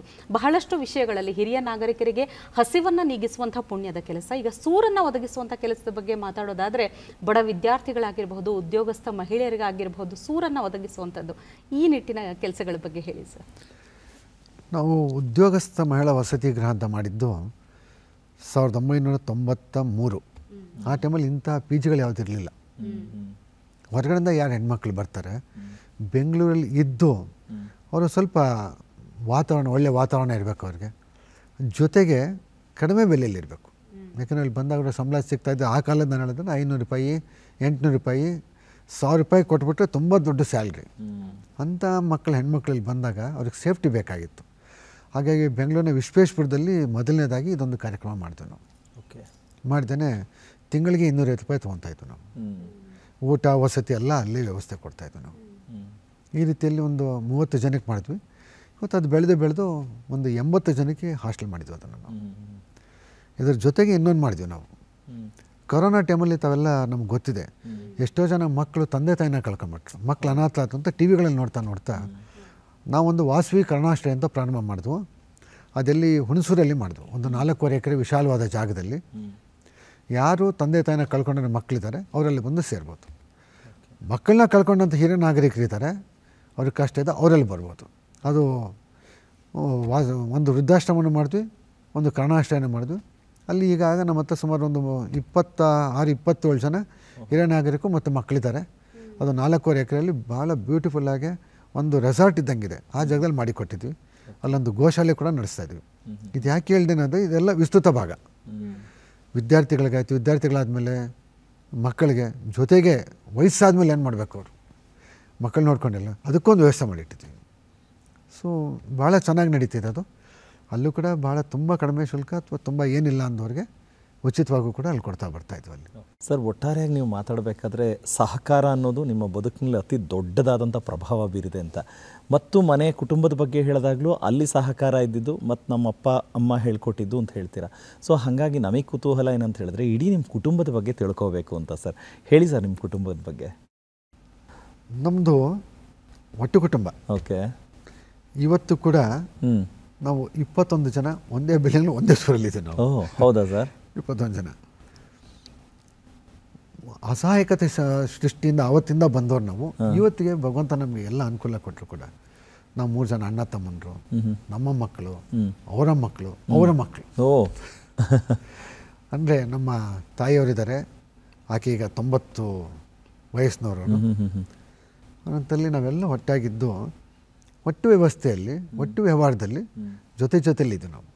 ವ್ಯಾಪಾರ ವ್ಯವಹಾರದಲ್ಲಿ ಲೆಕ್ಕಾಚಾರ ನಮ್ದು ಸಪ್ರೇಟ್ ಇದ್ದು ಕೂಡ ಸಹಕಾರ ಅಂತ ಬಂದಾಗ ಒಬ್ರಿಗೊಬ್ರು ಸ್ಪಂದಿಸ್ತೀವಿ. ಇದು ಮನೆಯಲ್ಲಿ ಗಟ್ಟಿತನ ಯಾಕೆ ನಾವು ಕಲ್ತ್ವಿ, ಅಲ್ಲಿ ಕಲ್ತಿದ್ದು ಯಾಕೆ ಅಂದರೆ ಎಲ್ಲ ವ್ಯಾಪಾರದಲ್ಲೂ 7 ಬೆಳೆಗಳಿರ್ತಾ ಇತ್ತು, ಕಷ್ಟ ಸುಖಗಳಿರ್ತವೆ, ಆರೋಗ್ಯದ ವ್ಯತ್ಯಾಸ ಇರುತ್ತೆ. ಹಾಗೆ ಪ್ರತಿಯೊಂದು ವ್ಯವಸ್ಥೆ ಬಂದಾಗಲೂ ಒಬ್ರಿಗೊಬ್ರು ಕೈ ಹಿಡಿತಾರಲ್ಲ, ನಾನು ಇದನ್ನು ಯೋಚನೆ ಮಾಡಬೇಡ, ಅರ್ಧ ರಾತ್ರಿ ಪ್ರಾಬ್ಲಮ್ ಇದ್ದು ಹಾಸ್ಪಿಟ್ಲಿಗೆ ಹೋಗ್ಬೇಕು, ಅಣ್ಣ ಬರ್ತಾನೆ ಅಥವಾ ತಮ್ಮ ಬರ್ತಾನೆ ಅಥವಾ ಮಕ್ಕಳು ಬರ್ತಾನೆ, ನಾನು ಕರ್ಕೊಂಡು ಹೋಗ್ತೀನಿ ಅಂತ. ಅದು ವ್ಯವಸ್ಥೆನ ಎಲ್ಲೂ ಸಿಗೋಕ್ಕೆ ಸಾಧ್ಯ ಇಲ್ಲ. ಅದು ಇವತ್ತು ಆಂಬುಲೆನ್ಸಿಗೆ ಫೋನ್ ಮಾಡೋನು ಬರೋರಿಗೂ ಕಾಯಲೇಬೇಕು. ಬಟ್ ಇದು ಹಾಗಲ್ಲ. ಇದು ಈ ಒಟ್ಟು ಕುಟುಂಬ ವ್ಯವಸ್ಥೆ ಎಷ್ಟು ಗಟ್ಟಿ ಇರುತ್ತೆ, ಎಷ್ಟು ಆತ್ಮಸ್ಥೈರ್ಯ ಕೊಡುತ್ತೆ, ಎಷ್ಟು ಸ್ವಾಭಿಮಾನ ಕೊಡುತ್ತೆ, ಎಷ್ಟು ಬೆಳವಣಿಗೆಗೆ ಪೂರಕವಾಗಿದೆ ಅಂದರೆ ಅಲ್ಲಿದ್ದವ್ರಿಗೆ ಅಷ್ಟೇ ಗೊತ್ತದು. ಸೊ ಆ ವ್ಯವಸ್ಥೆಗಳೇ ಸಮಾಜದಲ್ಲಿ ನಮ್ಮನ್ನು ಇಲ್ಲಿವರೆಗೂ ತೊಗೊಂಡ್ಬರೋಕ್ಕೆ ಸಾಧ್ಯ ಆಗಿದೆ. ಅದರೊಟ್ಟಿಗೆ ಒಬ್ಬ ಮನುಷ್ಯನಿಗೆ ಒಂದು ಪ್ರಶಸ್ತಿ ಅನ್ನೋದು ಎಷ್ಟು ಮುಖ್ಯ. ಸಹಕಾರ ರತ್ನ ರಾಜ್ಯಪಾಲರು ಗುರುತಿಸಿರೋದು, ಹಲವಾರು ಸಂಘ ಸಂಸ್ಥೆಗಳು ನಿಮಗೆ ಕೊಟ್ಟಿದೆ. ನೀವು ಯಾವತ್ತೂ ಪ್ರಶಸ್ತಿ ಬರಬೇಕು ಅಂತ ಕೆಲಸ ಮಾಡಲಿಲ್ಲ, ತುಂಬ ಪ್ರೀತಿಯಿಂದ ಶ್ರದ್ಧೆಯಿಂದ ಕೆಲಸ ಮಾಡಿದ್ರಿ. ಆದರೆ ಪ್ರಶಸ್ತಿ ಅನ್ನೋದು ಒಬ್ಬ ವ್ಯಕ್ತಿಗೆ ಎಷ್ಟು ಮುಖ್ಯ ಸರ್? ಪ್ರಶಸ್ತಿಗಳು ಮುಖ್ಯ ಅಲ್ಲ, ಅದು ಜವಾಬ್ದಾರಿ. ಪ್ರಶಸ್ತಿಗಳು ಬಂದ ಮೇಲೆ ಯಾಕೆ ಕೊಟ್ಟರು ಪ್ರಶಸ್ತಿ? ನೀವೇನೋ ಸ್ವಲ್ಪ ಕೆಲಸ ಮಾಡಿದ್ದೀರಾ ಅಂತ. ಕೆಲಸ ಮಾಡಿರೋ ಅಂದ ತಕ್ಷಣ ಅದು ಅಂತ್ಯನೂ ಅಲ್ಲ. ಅದು ಅಲ್ಲಿಂದ ಮುಂದಿನ ದಾರಿ ಇನ್ನೂ ಸ್ಪಷ್ಟವಾಗಿ ಹೋಗಬೇಕು. ನಿಖರವಾಗಿ ನಾನು ಯಾವ ಗುರಿ ಮುಟ್ಟಬೇಕು ಅಂತಿದ್ದೀನಿ ಅದನ್ನು ಸಾಧನೆಗಳನ್ನ ಜಾಸ್ತಿ ಮಾಡಬೇಕು. ಅದು ಪ್ರಶಸ್ತಿಯ ಒಂದು ಜವಾಬ್ದಾರಿ. ಅದು ಇದು ನಾವು ಕಲ್ತಿರೋವಂಥದ್ದು. ಇದು ಈ ಪ್ರಶಸ್ತಿಗಳಿಂದ ವ್ಯಕ್ತಿಗತವಾಗಿ ಏನೋ ದೊಡ್ಡ ಲಾಭ ಆಗುತ್ತೆ ಅಂತ ಹೇಳೋದಿಲ್ಲ ನಾನು. ಆದರೆ ಪ್ರಶಸ್ತಿ ಮೂಲಕ ಒಂದಂತೂ ಸಂದೇಶ ಹೋಗುತ್ತೆ, ಇಂಥ ಒಳ್ಳೆ ಕೆಲಸ ಮಾಡಿದ್ರೆ ಸಮಾಜ ನಮ್ಗೆ ಗುರುತಿಸುತ್ತೆ. ಸರ್, ಮತ್ತೊಂದು ಅಂದರೆ ಇವತ್ತು ಎಷ್ಟೋ ಜನರಿಗೆ ಒಂದು ಕ್ಷೇತ್ರದಲ್ಲಿ ಒಂದು ಕಡೆ ಕೆಲಸ ಮಾಡುವವರಿಗೆ ಟೈಮ್ ಮ್ಯಾನೇಜ್ಮೆಂಟ್ ಅನ್ನೋಂಥದ್ದು ದೊಡ್ಡ ಸವಾಲಾಗಿರುತ್ತೆ. ತಮ್ಮ ವಿಷಯದಲ್ಲಿ ಇಷ್ಟು ಕ್ರಿಯಾಶೀಲತೆ ಅಂದರೆ ಇನ್ನೂ ಯೋಜನೆಗಳಿದೆಯಾ ಸರ್? ಅಂದರೆ ಇನ್ನೂ ಕೈಗೊಳ್ಳಬೇಕಾದಂಥ ಯೋಜನೆಗಳು, ಮುಂದಿನ ಯೋಜನೆಗಳಿದೆಯಾ, ಅಥವಾ ಸಮಯ ಪರಿಪಾಲನೆ ಅನ್ನೋದು ಹೇಗೆ ಮಾಡ್ತೀರಿ ಸರ್ ಇಷ್ಟೊಂದು? ಈಗಾಗಲೇ ತಾವೇ ಪ್ರಶ್ನೆ ಕೇಳಿದ್ರಿ, ಸಂಘಟನೆ ಅಂತೇಳಿ. ಅಷ್ಟೇ, ಅದು ಹಂಚ್ಕೊಂಡು ಕೆಲಸ ಮಾಡೋದಷ್ಟೇ. ನಮ್ಮ ದೇಹನೇ ಹಾಗೆ, ಬ್ರೈನೇ ಎಲ್ಲ ಕೆಲಸ ಮಾಡೋದು. ಹೌದು. ಬಟ್ ಅದು ಡೈರೆಕ್ಷನ್ಸ್ ಕೊಟ್ಟು ಕೈ ಇದು ಮಾಡಬೇಕು, ಕಾಲು ಇದು ಮಾಡಬೇಕು, ಕಣ್ಣು ಇದು ಮಾಡಬೇಕು ಅಂತ ಅಷ್ಟೇ ನಾನು ಮಾಡೋದು ಅಷ್ಟೇ. ಇದ್ರ ಜೊತೆಗೆ ವೈಯಕ್ತಿಕವಾದ ಸೇವೆಗಳು ಅಂತ ಹೇಳಿದಾಗ ಕೆಲವು ನಾವು ಮಾಡೋದಕ್ಕೆ ಇಂಡಿವಿಜುವಲ್ ಅನ್ನಂದರೆ ರಕ್ತದಾನ ಸರ್. ತುಂಬ ಅಂದರೆ ತುಂಬ ಅಮೂಲ್ಯವಾದದ್ದು. ಎಷ್ಟೋ ಜನರ ಬದುಕಿಗೆ ಅಂದರೆ ಹೊಸ ಬದುಕನ್ನು ಕಟ್ಕೊಡುತ್ತೆ. ಸೊ ನೀವು ರಕ್ತದಾನ ತುಂಬ ಸಲ ಮಾಡಿದ್ದೀರಾ ಸರ್, ಹೇಳಿ ಸರ್ ಅದ್ರ ಬಗ್ಗೆ. ನಾನು ರಕ್ತದಾನ ಅಂತ ಶುರು ಮಾಡಿದ್ದು ನನ್ನ 17ನೇ ವಯಸ್ಸಲ್ಲಿ. ಓಹೋ. ರಕ್ತದಾನಿಯಾಗಿ ಬಿಟ್ಟಿದ್ದು 61ನೇ ವಯಸ್ಸಲ್ಲಿ. ಅಂದರೆ 76 ಸಲ ರಕ್ತದಾನ ಮಾಡಿದ್ದೆ. ಓಕೆ. ನನ್ನ ಮೂಲಕ ಬ್ಲಡ್ ಡೊನೇಷನ್ ಕ್ಯಾಂಪ್ ಮಾಡಿ ಸುಮಾರು 5800 ಯೂನಿಟ್ ಬ್ಲಡ್ಗಳನ್ನ ಡೊನೇಟ್ ಮಾಡಿಸಿದ್ದು ಕೊರೋನಾ ಟೈಮಲ್ಲಿ. ಅದೇ ಸ್ಪೆಷಲ್ ಎಪಿಸೋಡ್ ಅದು. ಹೌದು. ನನಗೆ ಚೆನ್ನಾಗಿ ಜ್ಞಾಪಕ ಇದೆ. ಏಪ್ರಿಲ್ 29, 2021ರಲ್ಲಿ ಟಿ ವಿನಲ್ಲಿ ಬರ್ತಿತ್ತು, ಕರೋನಾ ಹಿನ್ನೆಲೆಯಲ್ಲಿ ರಕ್ತದಾನಿಗಳ ಕೊರತೆ ಇದೆ, ರಕ್ತ ಬ್ಯಾಂಕ್ಗಳಲ್ಲಿ ರಕ್ತ ಇಲ್ಲದಿರೋದ್ರಿಂದ ಸುಮಾರು ಜನ ಪೇಷಂಟಿಗೆ ಕಷ್ಟ ಆಗ್ತಿದೆ ಅಂತೇಳಿ. ತಮ್ಗೆ ಗೊತ್ತಿದೆ, ಕೊರೋನಾ ಹೊರಕ್ಕೆ ರಸ್ತೆಗೆ ಕಾಲಿನಂಗಿರಲಿಲ್ಲ. ಅಂಥ ಟೈಮಲ್ಲಿ ನಮ್ಮದು ವಾಸವಿ ಜಯಂತಿ ಮೇ 9ನೇ ತಾರೀಕಿತ್ತು.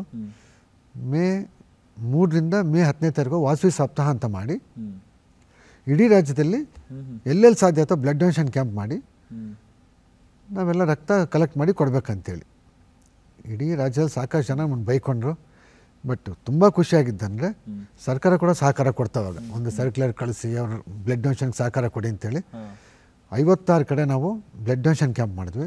6017 ಯೂನಿಟ್ ರಕ್ತನ ಒಂದೇ ವಾರದಲ್ಲಿ ಕಲೆಕ್ಷನ್ ಮಾಡಿ ಬ್ಲಡ್ ಬ್ಯಾಂಕ್ಗಳು ಕೊಟ್ವಿ. ತಾವು ಹೇಳ್ದಂಗೆ ರಕ್ತನ ನಾವು ದಾನಿಗಳಿಲ್ಲ ಅಂದರೆ ದುಡ್ಡು ಕೊಟ್ಟರು ಸಿಗಲ್ಲ. ರಕ್ತ ಇಲ್ಲ ಅಂದರೆ ಪ್ರಾಣ ಇಲ್ಲ ಅಲ್ಲಿ. ಸೊ ಮೊದಲೇ ಕೊರೋನಲ್ಲಿ ಅಷ್ಟೊಂದು ಡ್ಯಾಮೇಜ್ ಆಗ್ತಿದೆ, ರಕ್ತ ಇಲ್ಲ ಅಂತ ಮತ್ತೊಂದು ಡ್ಯಾಮೇಜ್ ಆಗೋದು ಬೇಡ. ಈ ಎರಡು ಯಾಕೆ ಕಲ್ತ್ವಿ ಅಂದರೆ, ನಾವು ಬ್ಲಡ್ ಡೊನೇಷನ್ ಅಂತ ನಮ್ಮ ಹಿರಿಯರು ಮಾಡ್ತಿದ್ದ ಟೈಮಲ್ಲಿ ರಕ್ತ ಕೊಡೋ ಅಭ್ಯಾಸ ಆಯಿತು. ಅಲ್ಲಿ ಇನ್ಸ್ಪಿರೇಷನ್ನು, ಆ ಇನ್ಸ್ಪಿರೇಷನ್ನು ನನಗೆ 76 ಸಲ ರಕ್ತ ಕೊಡೋಂಗೆ ಮಾಡ್ತು. ಅದಾದಮೇಲೆ ಇವೆರಡು ಇವೆಂಟು ಸೇರಿ ಸುಮಾರು 11,000 ಯೂನಿಟ್ ರಕ್ತನ ನಾನು ಕೊಡಿಸಿರೋಂಥ ಖುಷಿ ನನಗಿದೆ. ತಾವು ಪ್ರಸ್ತುತವಾಗಿ ಅಧ್ಯಕ್ಷರಾಗಿ ಏನು ಜವಾಬ್ದಾರಿಯನ್ನು ವಹಿಸಿದ್ದೀರಿ, ಆ ನಿಟ್ಟಿನಲ್ಲಿ ತಮ್ಮ ಜವಾಬ್ದಾರಿ ಅಥವಾ ಯಾವೆಲ್ಲ ರೀತಿಯ ಕಾರ್ಯಕ್ರಮಗಳನ್ನು ಹಮ್ಮಿಕೊಳ್ತೀರಿ ಹೇಳಿ ಸರ್? ನಮ್ಮ ಆರ್ವೇಶ ಸಮಾಜನ ಮುಂದುವರೆದ ಸಮಾಜ ಅಂತ ಸರ್ಕಾರ ಗುರುತಿಸಿದೆ. ಸೊ ನಮ್ಮಲ್ಲೂ ಬಡವರಿದ್ದಾರೆ, ಅವ್ರಿಗೆ ಸವಲತ್ತೇನು ಕೊಡಲ್ಲ. ನಮ್ಮಲ್ಲಿರೋ ಬಡವರು, ಸೀನಿಯರ್ ಸಿಟಿಸನ್ಸು, ಮಕ್ಕಳು ಕಷ್ಟದಲ್ಲಿರ್ತಾರೆ. ಅಂಥವ್ರಿಗೆ 65 ವರ್ಷ ಮೇಲ್ಪಟ್ಟಂತಹ ನಮ್ಮ ಎಲ್ಲ ವಿಧವಾ ಮಾತೆಯರಿಗೆ ಅವರ ಜೀವನ ಪರ್ಯಂತ ತಿಂಗಳ 1,500 ರೂಪಾಯಿ ಅವ್ರಿಗೆ ನಾವು ಅವ್ರ ಅಕೌಂಟಿಗೆ ಕಳಿಸೋದ ಕೆಲಸ ಮಾಡ್ತಿದ್ವಿ. ಅದು ಸುಮಾರು ಒಂದು 480 ಜನ ಮಾತೆಯರಿಗೆ ಹೋಗ್ತಾಯಿದೆ. ಅದೇ ರೀತಿ ಹ್ಯಾಂಡಿಕ್ಯಾಪ್ಸಿಗೆ ಕೊಡ್ತೀವಿ. 50 ವರ್ಷ ಮೇಲ್ಪಟ್ಟವರು ಬಡತನದಲ್ಲಿರೋ ಹ್ಯಾಂಡಿಕ್ಯಾಪ್ಸಿಗೆ ಕೊಡ್ತೀವಿ. ಜೊತೆಗೆ ಇನ್ನೊಂದು ಹೊಸದು ಅಂದರೆ ವಾಸವಿ ಅಕಾಡೆಮಿ ಅಂತ ಮಾಡಿದ್ವಿ. ಈ IAS IPS ಟ್ರೈನಿಂಗ್ ಸೆಂಟರ್ ಅದು. ಇದು ಯಾವುದೋ ಮತ್ತೆ ಸಮುದಾಯಕ್ಕೆ ಸೀಮಿತ ಅಲ್ಲ. ಅಲ್ಲೂ ಕೂಡ ಅಷ್ಟೇ, ನಮ್ಮ ಎಂಟ್ರೆನ್ಸ್ ಎಕ್ಸಾಮ್ ಪಾಸ್ ಆದರೆ ಸಾಕು, ನನಗೆ boarding, lodging, education totally free ಕೊಡ್ತೀವಿ ಅವ್ರಿಗೆ. ಇನ್ನೂ ವಿಶೇಷವಾಗಿ ಒಂದು ಮಾಡಿದ್ವಿ, ಉದ್ಯೋಗ ಮಿತ್ರ ಅಂತ ಮಾಡಿದ್ದೀವಿ. ಯಾರು SSLC PUC ಡಿಗ್ರಿ ಡ್ರಾಪ್ಔಟ್ಸ್ ಇರ್ತಾರೆ ಅವ್ರಿಗೆ ನೆಕ್ಸ್ಟ್ ಎಜುಕೇಷನ್ ಇಲ್ಲ. ಅವ್ರಿಗೆ ಈ PUC GC ಮಾಡ್ಕೊಂಡು ಹಳ್ಳಿಗಳ ಕಡೆ ಅಂತ ಯಾವುದೋ ಬಟ್ಟೆ ಅಂಗಡಿಯಲ್ಲೋ ಕಿರಾಣ ಅಂಗಡಿಯಲ್ಲೋ ಕೆಲಸ ಮಾಡಬೇಕು ಅವರು. ಅಂಥವ್ರಿಗೆ ಬೆಂಗಳೂರಿಗೆ ಕರೆಸಿ ಅವರು 4 ತಿಂಗಳು ಟ್ರೈನಿಂಗ್ ಕೊಡ್ತಾರೆ. ಆ ಟ್ರೈನಿಂಗ್ ಮಾಡಿಸಿ ಯಾವುದಾದ್ರು ಒಂದು MNC ಕಂಪ್ನಿಗಳಲ್ಲಿ ಒಳ್ಳೆ ಕಂಪ್ನಿಗಳಲ್ಲಿ ನಾವೇ ಕೆಲಸ ಕೊಡಿಸ್ತೀವಿ. 100% ಜಾಬ್ ಓರಿಯೆಂಟೆಡ್. ಇಷ್ಟಕ್ಕೂ ಮತ್ತೆ ನೋಡಿ ಅವ್ರು ಹೋಗಿ ಬರೋ ಬಸ್ ಚಾರ್ಜಿಂದ ಹಿಡಿದು ಟೋಟಲಾಗಿ ಫ್ರೀ ಕೊಟ್ಟು ಕೆಲಸನೂ ಕೊಡಿಸಿ ಕಳಿಸ್ತೀವಿ. ಈ ಥರ ಎಲ್ಲ ಕಾರ್ಯಕ್ರಮಗಳು ಕರ್ನಾಟಕ ಆರ್ಯವೈಶ್ಯ ಮಹಾಸಭೆಯಲ್ಲಿ ನಿರಂತರವಾಗಿ ನಡ್ಸ್ಕೊಂಡು ಬರ್ತಾ ಇದ್ದೀವಿ. ರವಿಶಂಕರ್ ಸರ್, ಭಾಳ ಖುಷಿ ಆಗ್ತಿದೆ. ಯಾಕಂತ ಹೇಳಿದ್ರೆ ನೀವು ಇಷ್ಟು ಹೊತ್ತು ಮಾತನಾಡಬೇಕಾದ್ರೆ ಎಲ್ಲ ಮುಖ್ಯವಾಗಿ ಕಂಡದ್ದು ಅಂತ ಹೇಳಿದ್ರೆ ಸಹಕಾರ ಮನೋಭಾವ, ಸಹಕಾರದ ಮನಸ್ಥಿತಿಯಲ್ಲಿ ಕೆಲಸ ಮಾಡಿದಾಗ ಖಂಡಿತ ಯಶಸ್ಸು ಇದೆ ಅನ್ನೋದನ್ನು ನಿಮ್ಮ ಬಾಲ್ಯದಿಂದ ಇಲ್ಲಿವರೆಗೂ ನೋಡಿದ್ದು. ಅದು ಕುಟುಂಬ ಇರ್ಬೋದು, ಒಟ್ಟು ನೀವು ಇರೋ ಕಡೆ ಎಲ್ಲರ ಜೊತೆಗೂ ಇರೋ ಸಹಕಾರದ ಮನಸ್ಥಿತಿ ಇರ್ಬೋದು, ಎಲ್ಲ ನೀವು ಸ್ಥಾಪನೆ ಮಾಡಿದಂಥ ಸಂಸ್ಥೆ ಇರ್ಬೋದು, ಬ್ಯಾಂಕ್ ಇರ್ಬೋದು, ಎಲ್ಲವೂ ಕೂಡ ಅಂಥ ಅದ್ಭುತವಾದಂಥ ಯಶಸ್ಸನ್ನು ಸಹಕಾರದ ಮೂಲಕ ಕೊಟ್ಟಿದೆ ಅಂತ. ಹಾಗಾಗಿ ಬಹುಶಃ ಇವತ್ತಿನ ಸಂಚಿಕೆ ತುಂಬ ಜನಕ್ಕೆ ಆ ಸಹಕಾರದ ಶಕ್ತಿ ಏನು ಅಂತ ತೋರಿಸ್ಕೊಟ್ಟಿದ್ದೀರಾ. ನಮ್ಮ ಸಂಚಿಕೆಗೆ ಬಂದು ಮಾತನಾಡೋದಕ್ಕೆ ಎಲ್ಲ ವೀಕ್ಷಕರ ಪರವಾಗಿ, ನಮ್ಮ ಇಡೀ ಚಂದನ ವಾಹಿನಿಯ ಪರವಾಗಿ ಧನ್ಯವಾದಗಳು sir. Thank you so much sir. ನಮ್ಮನ್ನು ಕರೆಸಿ ಒಂದು ಅವಕಾಶ ಕೊಡಿ, ತಮಗೂ ಧನ್ಯವಾದಗಳು ಚಂದನ ವಾಹಿನಿಗೆ. Thank you sir.